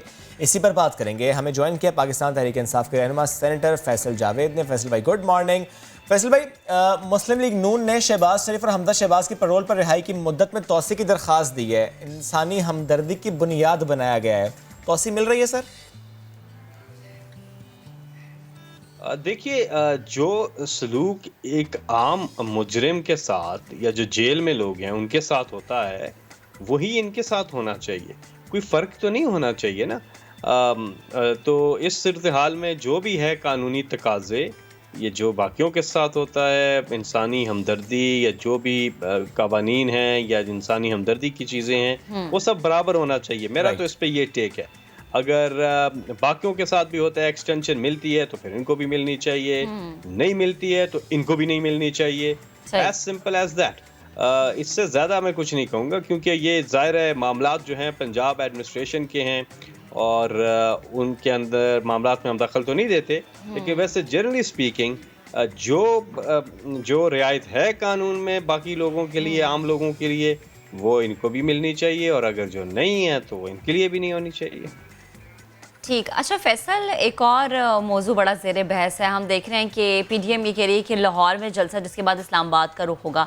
जलसों तक बात समझ आती है, लेकिन अगर अपोजिशन धरने पर बैठ जाती है, इस्लामाबाद का रुख कर लेती है, रेड जोन में दाखिल होने की कोशिश करती है, फिर हुकूमत की क्या हिकमत अमली है? क्या हम ये सोच रहे हैं कि गवर्नमेंट हमारी तैयार है इस चीज़ का सामना करने के लिए? कुछ हिकमत अमली बनाई गई? जी, मैं पहले तो ये कह दूं कि कासिम बाग में जो जलसा अगर होता तो 90% ग्राउंड खाली होता, तो करने देते। तो ये खैर इनका पेशावर में भी फ्लॉप था, मुल्तान में भी फ्लॉप है, और अब आप कह रहे हैं कि अगर धरना बैठ जाए। देखें, ये पहले भी आए, इस्लामाबाद पहले भी आए और धरना दिया इन्होंने, क्या हुआ? चले गए फिर। अब हमारी तरह तो नहीं कि 126 दिन ये धरना बैठ सकें। तो धरने तो खैर देने हमें बहुत आते हैं, और धरनों से या जलसों से पाकिस्तान तहरीक इंसाफ किसी सूरत किसी प्रेशर में आने वाली नहीं है। सो बिस्मिल्लाह, जो मर्जी करें, धरना करें, जो मर्जी करें। ये सिर्फ एक चीज़ चाहते हैं कि इनके केसेस जो हैं उनके ऊपर इमरान खान डील कर लें, मुफाहमत कर लें। वो इमरान खान करने को तैयार नहीं है, और उसके लिए ये सारी अटैम्प्ट्स कर रहे हैं, ब्लैकमेल करने की कोशिश कर रहे हैं। लेकिन इससे कोई फ़र्क नहीं पड़ता, ना इनके जलसों से हुकूमत को कोई फ़र्क पड़ता है, ना ही इनके धरने से कोई फ़र्क पड़ेगा, और ये धरना पहले भी दे चुके हैं। No problem at all. जी, बहुत शुक्रिया। फैसल जावेद साथ मौजूद थे आप और गुफ्तगू कर रहे थे हमसे। लेकिन जो आपने कहा कासिम बाग में जलसा करते 90% ग्राउंड खाली होता, तो सर फिर तो हुकूमत को ऐसे मकाम पर जलसों की इजाज़त देनी चाहिए जहाँ पर आपको लगता है कि 90% वो स्पेस खाली रहेगी, वहाँ पर तो सोशल डिस्टेंसिंग भी आराम से इंश्योर करा सकते हैं, जलसा का भरेगा नहीं।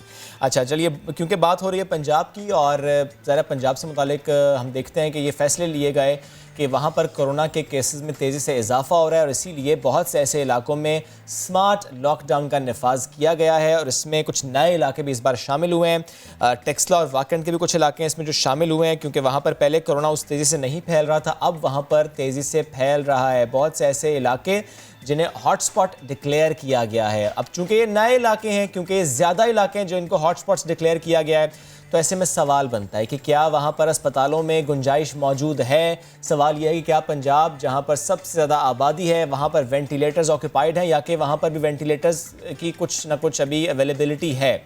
इन सारे सवालों का जवाब लेने के लिए हमें ज्वाइन कर रही हैं पंजाब की वज़ीर सेहत डॉक्टर यास्मीन राशिद साहिबा। डॉक्टर साहिबा बेहद शुक्रिया आपके वक्त का। डॉक्टर साहिबा, बज़ाहिर ये लग रहा है कि पंजाब में सूरत हाल खासी ख़राब है क्योंकि कुछ नए इलाके हैं और ये लिस्ट तवील है कि स्मार्ट लॉकडाउन का नफाज करना पड़ा यहाँ पर। जी, पंजाब के अंदर सूरत हाल बहुत ख़राब हो चुकी है। दूसरी लहर वबा की आ गई है। आज के दिन में 543 नए केस सामने आए हैं और इसके अलावा 45 लोग जो हैं वो इंतकाल कर चुके हैं इस वबा की वजह से।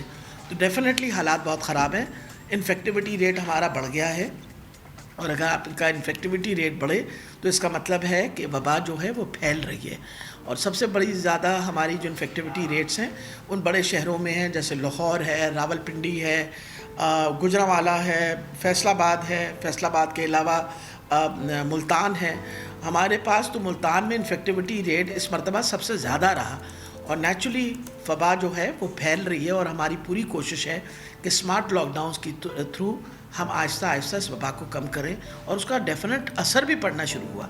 हमने को तकरीबन 2060 लॉकडाउन्स किए हुए हैं और उसकी वजह से इस वक्त जो इन्फेक्टिविटी रेट जैसे मुल्तान में भी कम हुआ और इसी तरीके से हमने कोशिश की है कि लाहौर में भी कम हो।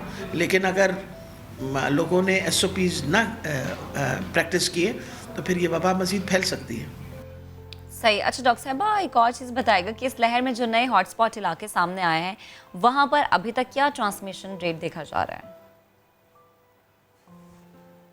देखिए जी, ट्रांसमिशन रेट तो हमेशा उस जगह ज़्यादा होगा जहाँ कंजेशन है। बड़े शहर जो हैं उनमें कंजेशन ज़्यादा होती है। ख़ास तौर पे जो आपके वो इलाके जहाँ गरीब लोग रहते हैं वहाँ वो करीब एक दूसरे से होते हैं, वहाँ फैलाव हमेशा ज़्यादा होता है। तभी लाहौर में जो फैलाव है वो कंपेयर टू, यानी अगर मैं आज कहूँ कि जी लाहौर के क्या हालात जा रहे हैं तो मैं आपको बता दूँ कि लाहौर के अंदर पूरे पंजाब एक तरफ होता है और लाहौर के केसेस एक तरफ होते हैं, यानी 50% केसेस लाहौर में होते हैं। इसी तरीके से रावलपिंडी, मुल्तान, फैसलाबाद के अंदर ये वबा जो है ये तेज़ी से बढ़ रही है और पर्टिकुलरली रावलपिंडी में हमें सबसे बड़ा मसला ये है कि इस्लामाबाद का भी ओवरफ्लो रावलपिंडी में आ जाता है। और ज़ाहिर है डॉक्टर साहिबा, जब हम बात करें हॉट जोन्स की, हॉट स्पॉट्स की, तो हम एक रिसेंट स्टडी भी थी कि जो हॉट स्पॉट्स होते हैं ये डिराइव करते हैं कि क्या पैटर्न होगा इस इन्फेक्शन का। डॉक्टर साहिबा, लेकिन मुझे ये भी बताइएगा कि इस वक्त जब हम बात ये करें कि पंजाब में हालत खासी ख़राब है, कोरोना बहुत तेज़ी से फैल रहा है, नए हॉट स्पॉट्स हैं, ट्रांसमिशन रेट ज़्यादा है, does that mean isolation wards भर चुके हैं?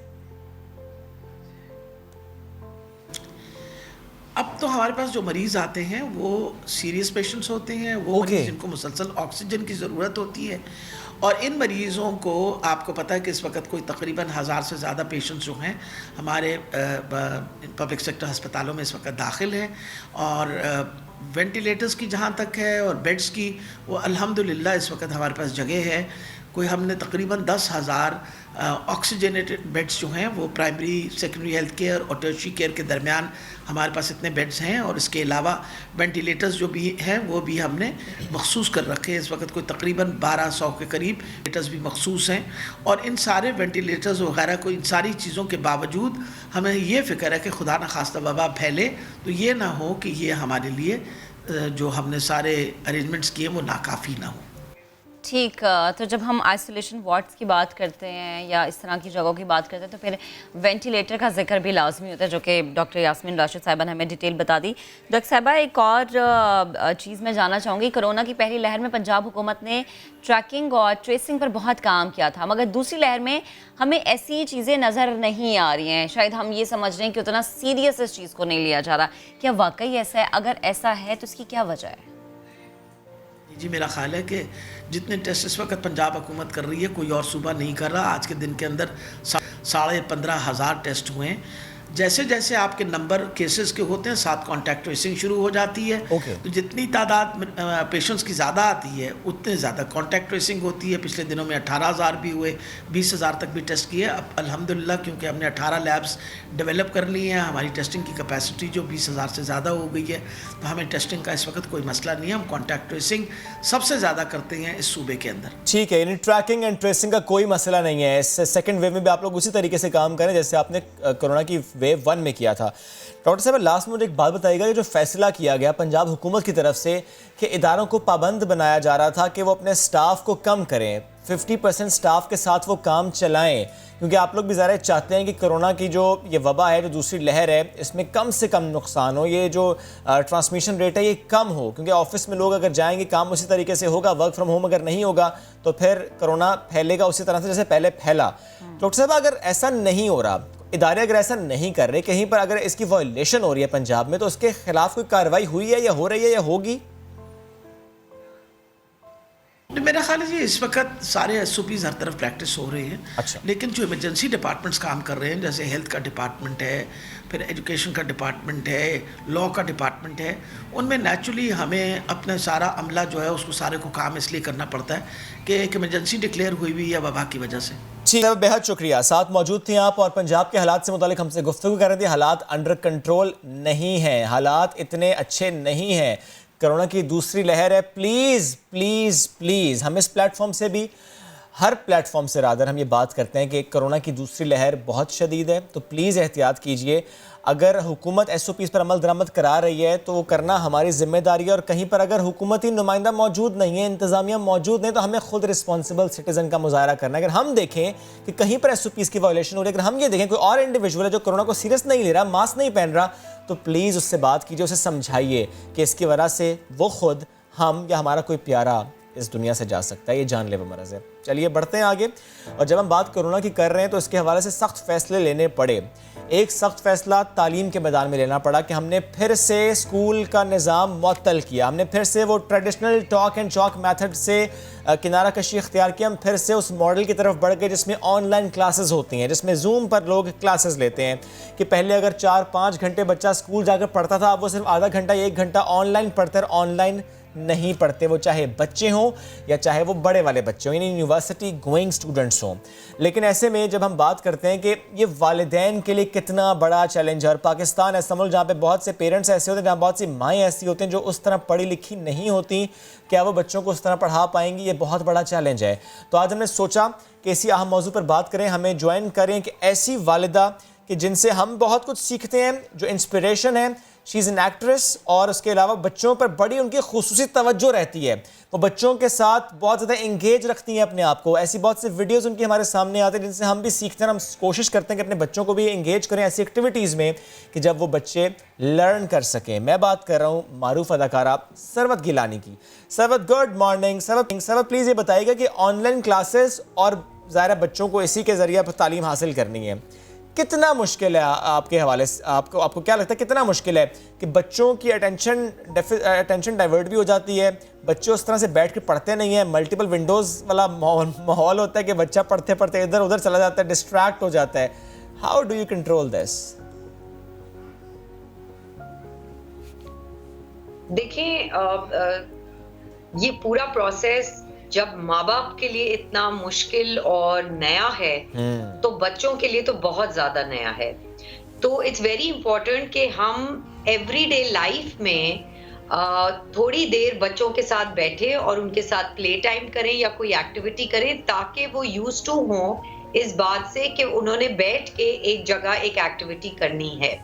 तो मैं अपने बच्चों के साथ अभी रात के खाने से पहले या सुबह स्कूल टाइम के बाद, खाने के बाद मैं थोड़ी देर बैठती हूँ उनके साथ, ताकि उनको आदत हो इस बात की कि उन्होंने बैठ के काम करना है।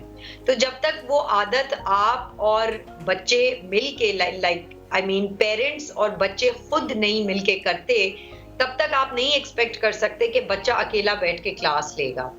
तो इसमें मैं कहूँगी कि माँओं की सबसे ज्यादा मेहनत की जरूरत है कि माँ को बैठ के अपने बच्चे को यूज टू कराना है कि उसने बैठ के एक एक्टिविटी करनी है। सेकेंडली, आई थिंक इनकरेज करने की बहुत ज़रूरत है।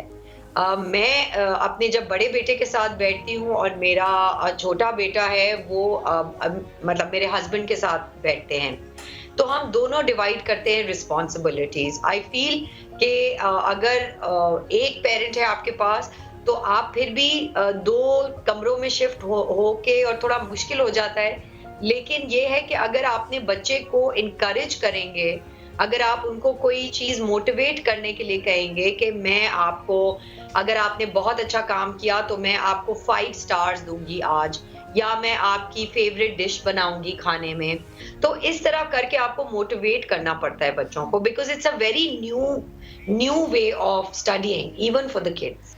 ठीक है, नहीं बच्चों को थोड़ी बहुत रिश्वत देनी पड़ती है कि भाई अगर आप ये काम करेंगे तो हम आपको आपकी पसंद का खाना या आपकी पसंद की कोई चीज़ दिलवाएंगे। अच्छा सरवत, ये बताएं कि हमने देखा कि पहले आप इंस्टाग्राम पे ऑनलाइन आर्ट क्लासेस देती हमें नज़र आती थी, लेकिन अचानक से इस सिलसिले में ब्रेक आ गई, ऐसा क्यों हुआ? क्या मसरूफियात बढ़ गई, वक्त नहीं अब आप निकाल पा रही? उसकी वजह यह है कि उस वक्त बिल्कुल ना स्कूल था, ना होमवर्क था, और ना इस तरह की एकेडमिक चीजें नहीं थी, तो जरा प्रेशर कम होता था, सुबह उठना नहीं पड़ता था इतनी जल्दी स्कूल के लिए, तो it was a very easy time for me to do all of that. अभी भी मैं करती हूँ, लेकिन उसके लिए मुझे बहुत एफर्ट करनी पड़ती है। अभी भी हम आर्ट वर्क बना रहे थे, ये मैं आपको बताती हूँ कि हमने आर्ट वर्क बनाया है। मैं डे लाइफ में बच्चों के साथ आर्ट वर्क बनाती रहती हूँ, लेकिन अब उसको कैप्चर करके अपने इंस्टाग्राम पे नहीं लगाती, विच आई थिंक मुझे स्टार्ट करना चाहिए, बिकॉज बहुत अच्छा रिस्पॉन्स था और बहुत माओ के लिए हेल्प थी, तो आई थिंक मैं करूंगी थोड़े दिनों में फिर। बिल्कुल आपको करना चाहिए सरवत, क्योंकि बहुत से लोग फॉलो कर रहे थे उसको, आपके उन वीडियोस का इंतजार करते थे, क्योंकि सबसे अच्छी बात उनकी ये थी कि आप घर से ही चीज़ें निकाल के बताती थी कि इनसे आप क्या बना सकते हैं, बच्चों को क्या सिखा सकते हैं, you don't have to go to the shop. अच्छा Sarwat, you being a mother, अगर आपसे सवाल किया जाता इन हालात को देखते हुए जब कोरोना की सेकेंड वेव है, कि क्या आप बच्चों को स्कूल भेजने पर राज़ी हैं, या कि आपको भी लगता है कि नहीं इन हालात में बच्चों को स्कूल नहीं भेजना चाहिए, क्या जवाब होगा आपका? देखिए मेरा बेटा जो है उसका स्कूल थोड़े अरसे के लिए खुला था, बड़े वाले का, तो मैंने उसको भेजा था, बिकॉज आई फील के हम वैसे ही पार्क चले जाते हैं, कभी किसी रिश्तेदार के घर चले जाते हैं, तो उन सारी जगहों से सेफ तो स्कूल है। बिल्कुल। और स्कूल में बहुत SOPs और सारी प्रोटोकॉल फॉलो की जाती है, तो मैंने भेजा था रोहान को उधर, बट क्योंकि वो सेकेंड वेव की डर से और कोरोना वायरस के डर से दोबारा स्कूल बंद हो गए हैं, तो मैं क्या करती हूँ कि ऑनलाइन क्लासेस के बाद मैं 2 घंटे बैठती हूँ अपने बच्चे को लेकर, और उसके साथ होमवर्क, मतलब जो मैं खुद डिजाइन करूँ होमवर्क, वो बैठ के करती हूँ, ताकि अगर स्कूल खुल भी जाए या नहीं भी खुले तो एकेडमिकली वो पीछे ना रह जाए। सही। सो अगेन मैं कहूंगी कि ये माओ की ये माओ का होमवर्क है, और ये माओ के ऊपर आके ये सब बात बनती है कि माओ ने मेहनत करनी है, माओ ने टाइम स्पेंड करना है, टाइम निकालना है अपने बिजी स्केड्यूल से और बच्चों के साथ बैठना है। बट आई फील के schools were safe, and schools में बहुत अच्छे बच्चों ने SOPs फॉलो किए जो हम सोच भी नहीं सकते थे। I mean, बड़ों को मैं देखती हूँ कि वो मास्क नहीं पहनते, बट बच्चे 3-3 घंटे तक मास्क नहीं उतारते थे, सो दैट वाज अमेजिंग। ठीक, लेकिन सरवत आपको क्या लगता है कि जिस तरह से गवर्नमेंट ने ये स्टेप लिया कि स्कूल बंद कर दिए, तो क्या स्कूल बंद कर देना हल है? जैसे कि आपने कहा बड़े अच्छे तरीके से SOPs फॉलो किए जा सकते हैं, तो कोई और ऑप्शन भी आपके जहन में होगा क्या स्कूल ना बंद होते लेकिन हाँ ये काम हो जाता? देखिए ये सब बहुत पर्सनल चीजें होती हैं। अब ऑब्वियसली हुकूमत एक बंदे को आके तो मास्क नहीं पहना सकती, एक प्रोटोकॉल उन्होंने समझा दिया है, वो प्रोटोकॉल हर प्रोविंस, हर शहर, हर स्कूल, हर घर में फॉलो होना चाहिए। अगर वो प्रोटोकॉल नहीं फॉलो हो रहा, उसमें हुकूमत का ज्यादा वो नहीं है, उनका फेलियर नहीं है, बल्कि ये लोगों का, हमारे सिटीजन्स का, हमारी सोसाइटी में जो लोग रहते हैं उनका फेलियर है। So yes, definitely it's a failure on the SOPs part.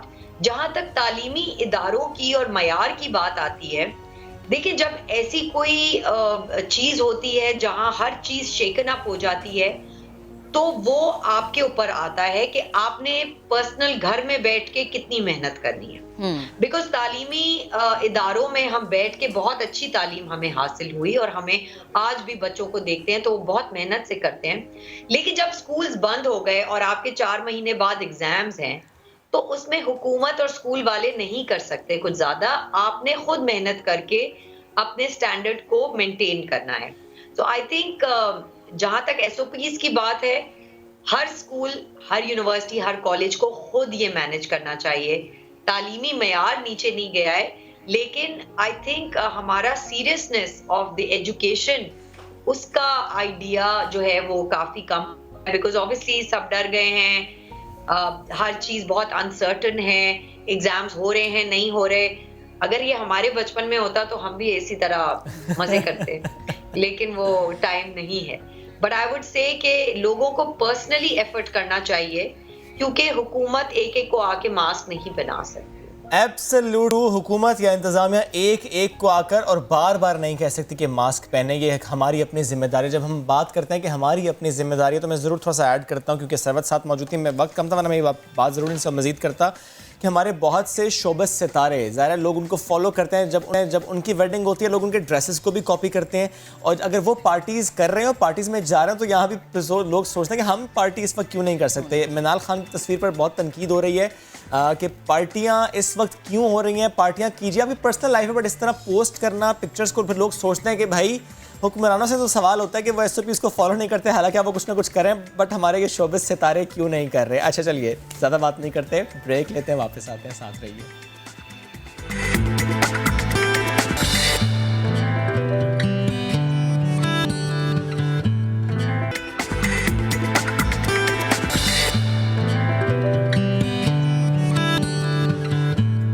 Welcome back after the break. सर्दियों का मौसम है, समटाइम्स इस मौसम को कहा जाता है दर्दों का भी मौसम है। पुराना सा दर्द दोबारा से जवान हो जाता है, नया दर्द आए तो वो जाता नहीं है, दर्द रहे तो वो बजाते खुद भी एक बीमारी है, यानी क्रॉनिक पेन। तो आज हम बात करेंगे जोड़ों के दर्द की, हड्डियों के दर्द की। कोई और मसला भी है तो आप शेयर कर सकते हैं, उसका भी जवाब इंशाल्लाह आपको हम यहीं से देंगे। और नित नए तरीके जो आप आजमाते हैं, अगर उससे फ़ायदा नहीं हो रहा तो इस दर्द से ख़ुद को आपने कैसे बचाना है, इस दर्द को मैनेज कैसे आपने करना है। क्योंकि कुछ दर्द ऐसे होते हैं जिनसे छुटकारा तो हासिल नहीं हो सकता, लेकिन आप मैनेज कर सकते हैं। मैनेज कर सकते हैं, और उसके लिए ज़रूरी है आपकी डाइट। आपकी डाइट कितनी अच्छी है, आपकी नींद कितनी अच्छी है, और ख़ास तौर पर बुज़ुर्ग शहरी क्या अद्वियात और घरेलू टोटके इस्तेमाल कर सकते हैं। और जो अद्वियात वो पूरा साल इस्तेमाल करते हैं, सर्दियों में अक्सर ऐसा होता है असर करना छोड़ देती है, मौसम ऐसा होता है, आपकी डाइट ऐसी होती है। तो ये तमाम सवालात जो हैं इनका जवाब कहीं नहीं हमारे पास आपको मिलेगा। करना ही आपने, हमें कॉल करनी है। बिल्किस आपा और कंसल्टेंट डॉक्टर आगा सज्जाद हमें आज ज्वाइन करेंगे, और आज हम ये भी जानेंगे कि नींद की वजह से, नींद सही प्रॉपर ना लेने की वजह से, या तकिया सही ना रखने की वजह से, या आपका मैट्रेस अच्छा नहीं है तो आपकी कमर में दर्द होता है। आपके साथ कभी ऐसा मसला हुआ है? कभी कभी हो जाता है। मेरे साथ हमेशा ऐसा होता है कि मेरा तकिया अगर बहुत ज्यादा नरम होता है तो मुझे गर्दन में पेन शुरू हो जाती है, क्योंकि मैं सख्त तकिए पे आपके लिए एक खास तकिया अगर हमारे पास आज वो तकिया हमको दिखाएंगे आगे चल के, क्योंकि हमने इससे पहले देखा है उसको, बड़ा जबरदस्त है जनाब वो। सो पेन कंसल्टेंट आगा सज्जाद साहब इनके साथ मौजूद है, तो उन्हीं से हम गुफ्तगू का आगाज करते हैं।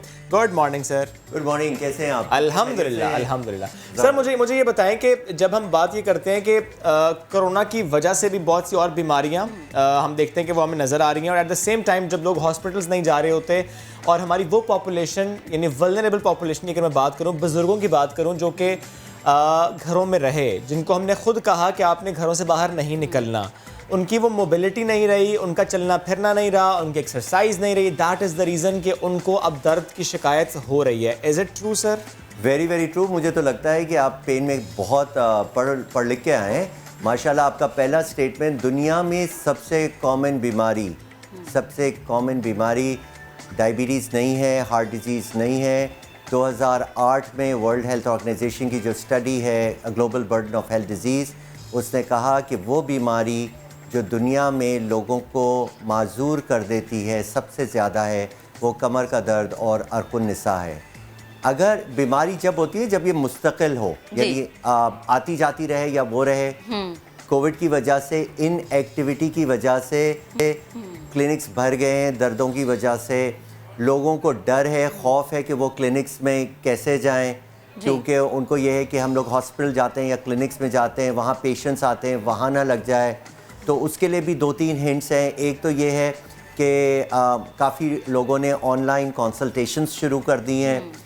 उसके अलावा कुछ हॉस्पिटल्स हैं, जिस तरह हमारा हॉस्पिटल है साउथ सिटी हॉस्पिटल, तो उसके अंदर जो क्लिनिक्स हैं उसके अंदर नेगेटिव सर्कुलेशन है, यानी वही हवाई एसी की घूम नहीं रही होती है, या कोई ऐसे ओपन क्लिनिक्स हों वहाँ पे जाके वो आराम से दूर बैठ के मास्क पहन के दिखा सकते हैं।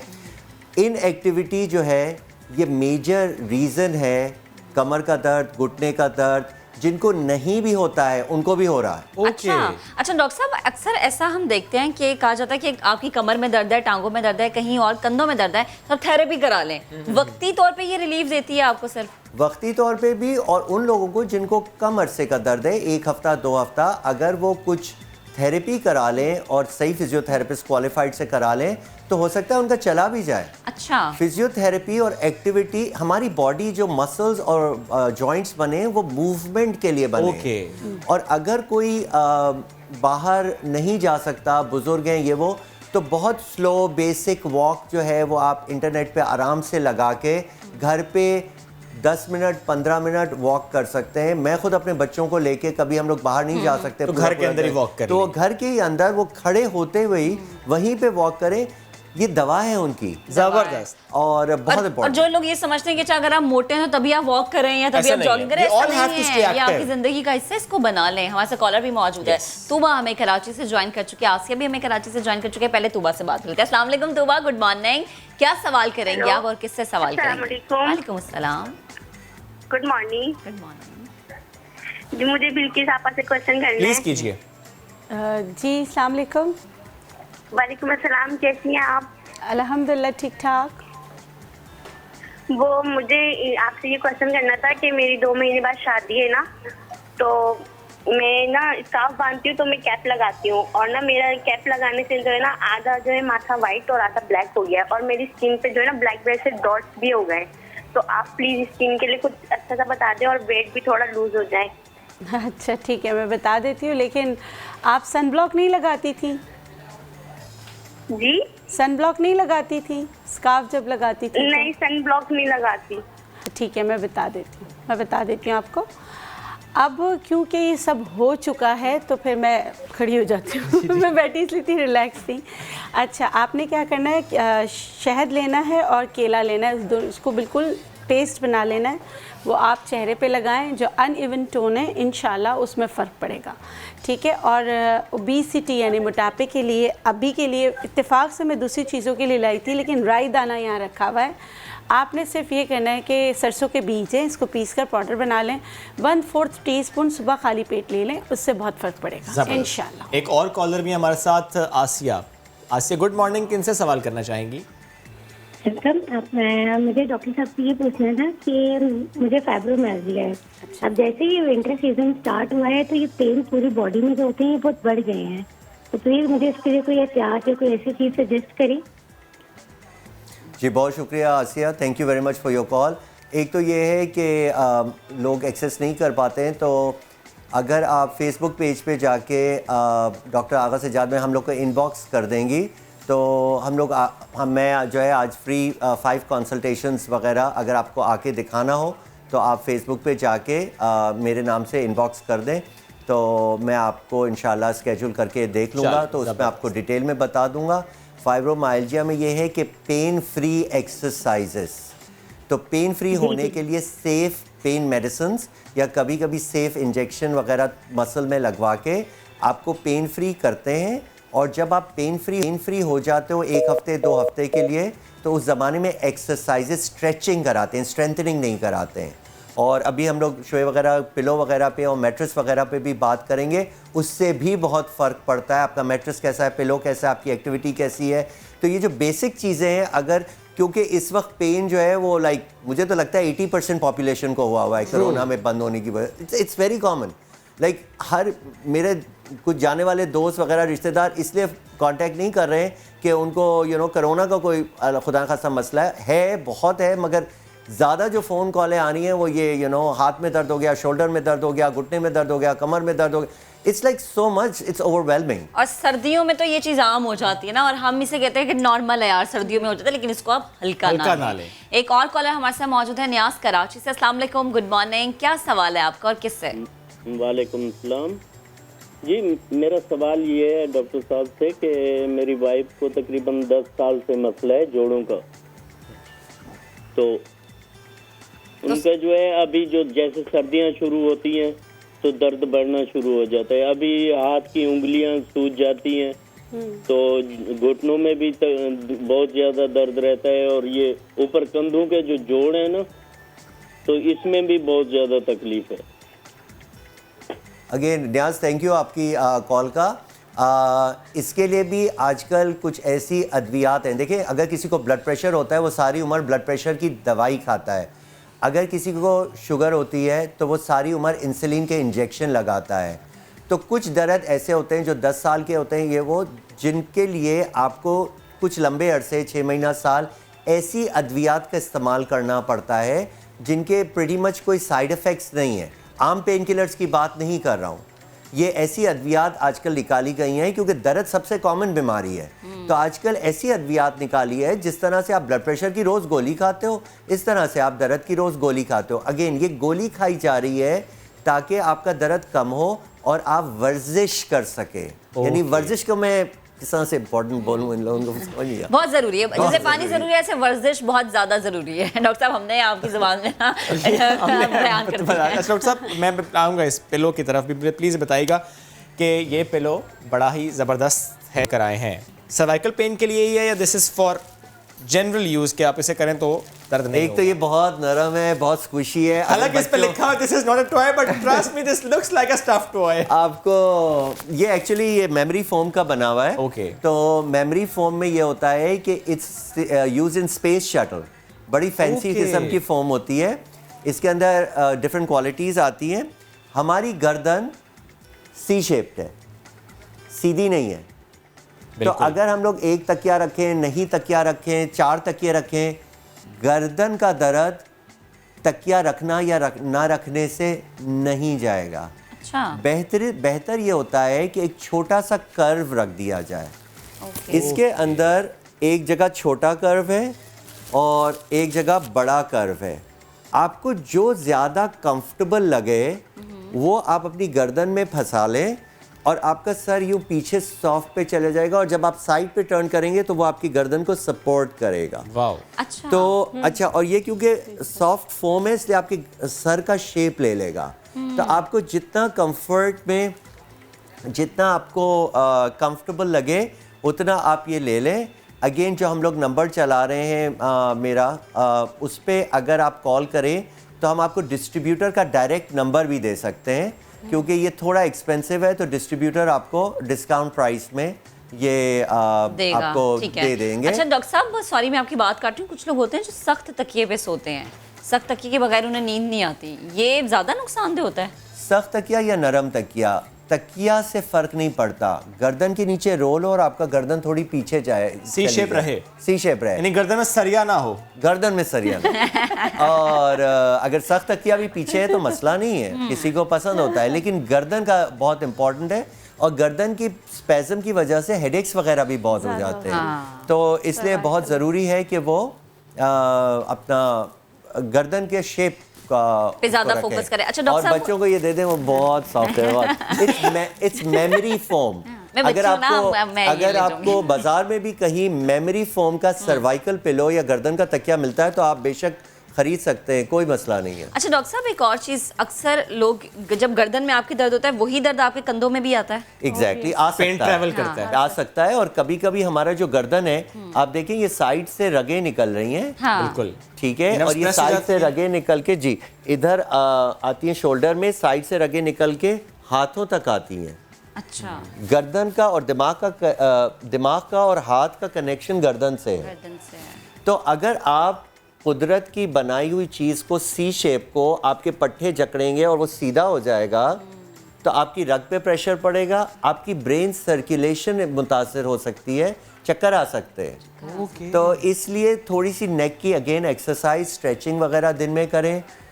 हर जगह पे नेट पे अवेलेबल है। बेसिक नेक स्ट्रेचिंग 2 मिनट 5 मिनट, 2 घंटे नहीं करनी, 2 मिनट करें। आप अपना रूटीन बना लें। और सर्वाइकल पिलो वगैरह अगर नहीं मिलता है तो एक छोटा सा रोल रख लें। पीछे का तकिया इंपॉर्टेंट नहीं है, गर्दन इंपॉर्टेंट है। जबरदस्त। एक और कॉलर है हमारे साथ from America, Naila Cheema. Naila Cheema, आप क्या सवाल करना चाहेंगी? अस्सलाम वालेकुम। वालेकुम सलाम। मेरा सवाल है बल्कीस आपा से। ओके। मुझे घुटनों के दर्द के लिए पूछना था। मेरे हस्बैंड की एज है 40 ईयर ओल्ड हैं वो, और उनके ना ये नी में दर्द है उनकी ना। अच्छा। तो ऑलमोस्ट 3 वीक्स हो गए हैं, तो पेन किलर ले रहे हैं, लेकिन स्टिल वो वर्क नहीं इतना कर रहा। तो हम रोज इनके देखते हैं, हर चैनल पे इनके काफी फैन हैं हम लोग ना, इनके टोटकों के। चलिए वो अभी आपको बताती हैं फिर। अभी हम थैंक यू। ठीक है।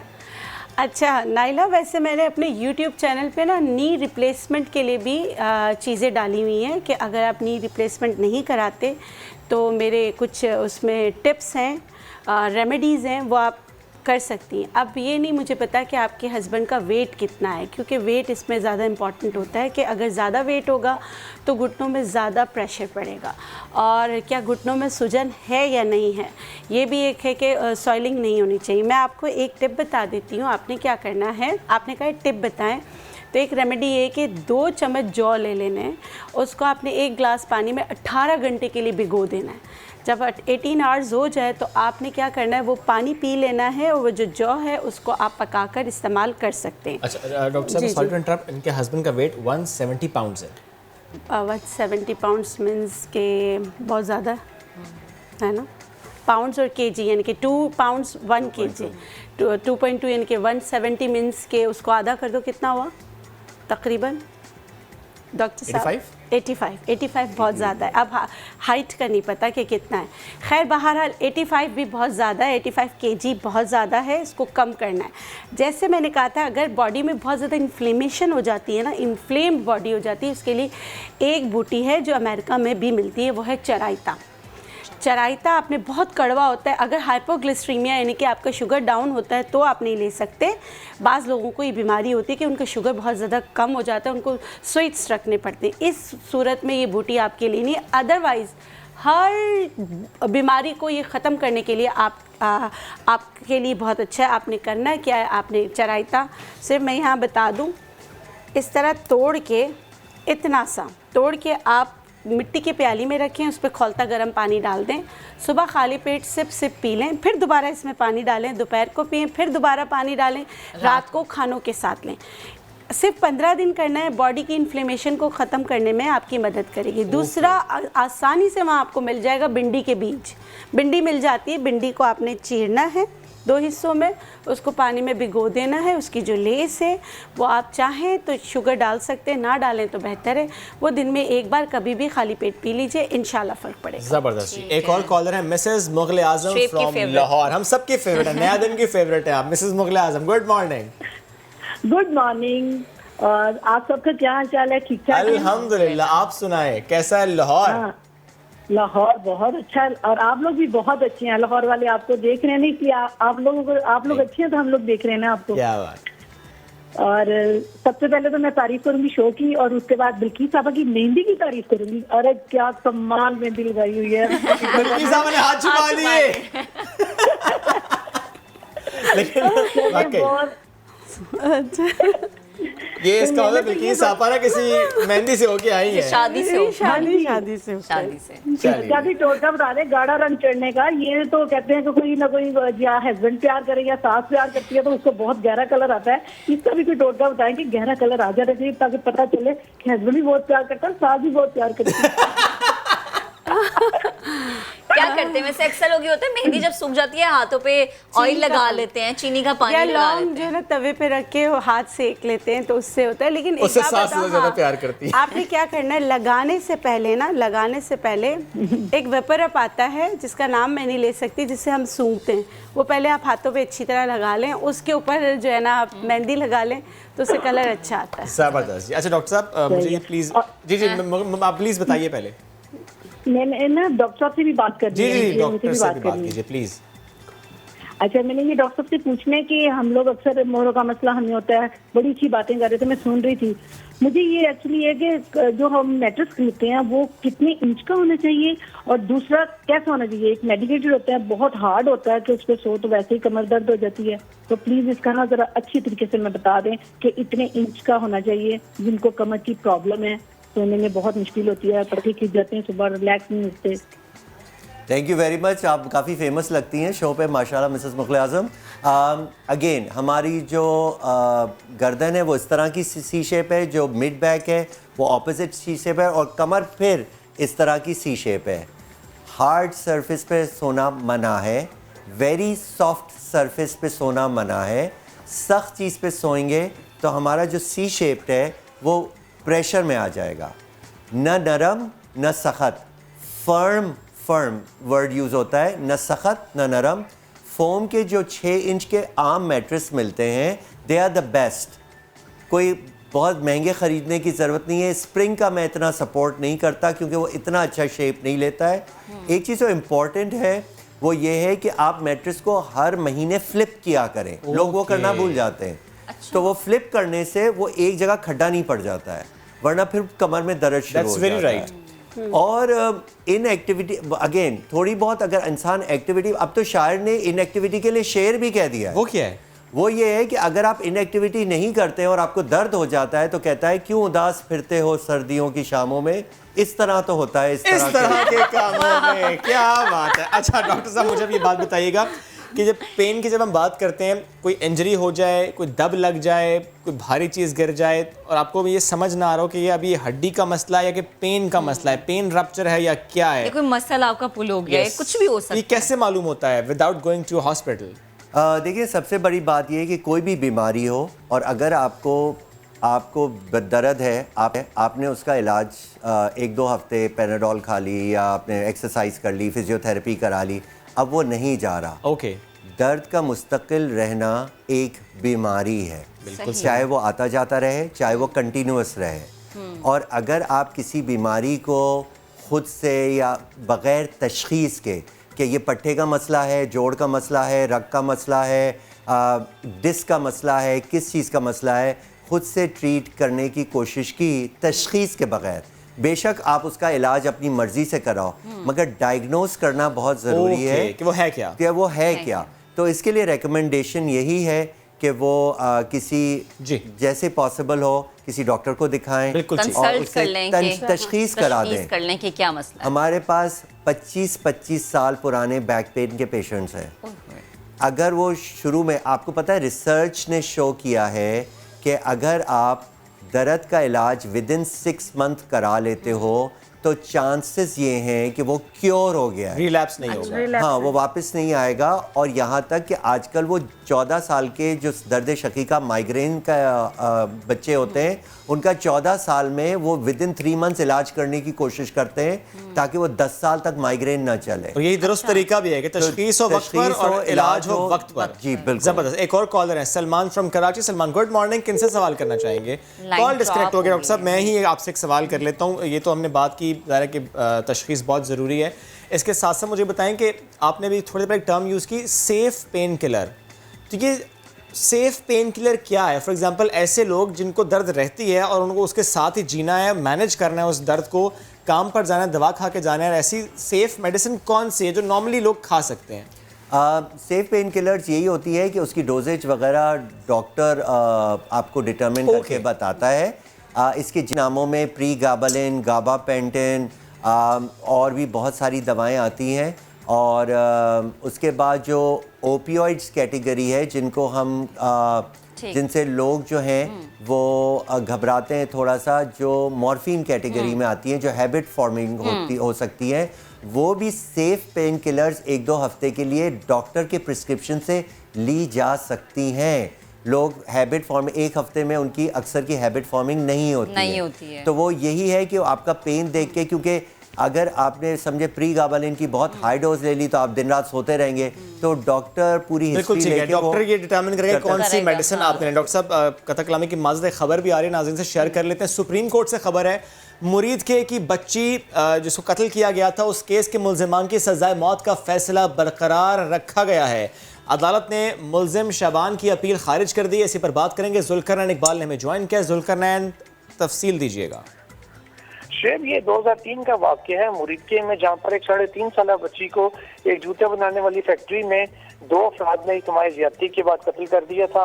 उनके मुल्जिमान को ट्रायल कोर्ट ने सजाए मौत दी थी, जिसे हाई कोर्ट ने बरकरार रखा था। ताम शरीयत कोर्ट से जब ये सुप्रीम कोर्ट में है तो यहाँ इंकशाफ हुआ कि एक जो मुल्जिम है कैसर, क्योंकि उसकी उम्र 18 साल से कम थी, यानी 16 साल थी, इसलिए उस पर सजाए मौत नहीं हो सकती। कानून के मुताबिक लिहाजा सुप्रीम कोर्ट ने मुल्जिम शबान की सजाए मौत को बरकरार रखा था। जो कैसर था उसकी उम्र कैद को में सजा तब्दील कर दी गई। ठीक, बेहद शुक्रिया जुल्करनैन आपका। आप हमें अदालती कार्रवाई से मुतालिक बता रहे थे। हम अपने टॉपिक की जानिब वापस आते हैं और जैसा कि डॉक्टर साहब भी हमारे साथ मौजूद है, आपा भी हमारे साथ मौजूद है। अच्छा डॉक्टर साहब, एक मैं चीज़ पूछना चाहती हूँ अपने लिए। हम ख़वातीन हील्स पहनती हैं, तो कहते हैं कि जब आप हील्स पहनते हैं तो आपकी जो कमर का दर्द है वो इसी वजह से होता है, आपकी डिस्क हिलने का भी खतरा होता है। ऐसा क्या मुमकिन है कि अगर आप 3-4 घंटे लगातार आपने हील्स पहन के रखी है? देखिए, जाहिर है बैलेंस आउट होता है, ये होता है। और हर चीज़ की जी अगर मैं आपको बोलूँगा आप हील नहीं पहनो तो मेरी वाइफ तो मेरा शायद कत्ल शतल कर दें तो उसके लिए भी हमने वो तरीका बनाया है। बैक स्ट्रेचिंग और बैक स्ट्रेंथनिंग 5 मिनट्स की डेली एक्सरसाइजेस करें। 1-2 महीने के बाद आपके कमर के वो वाजे हो जाएंगे।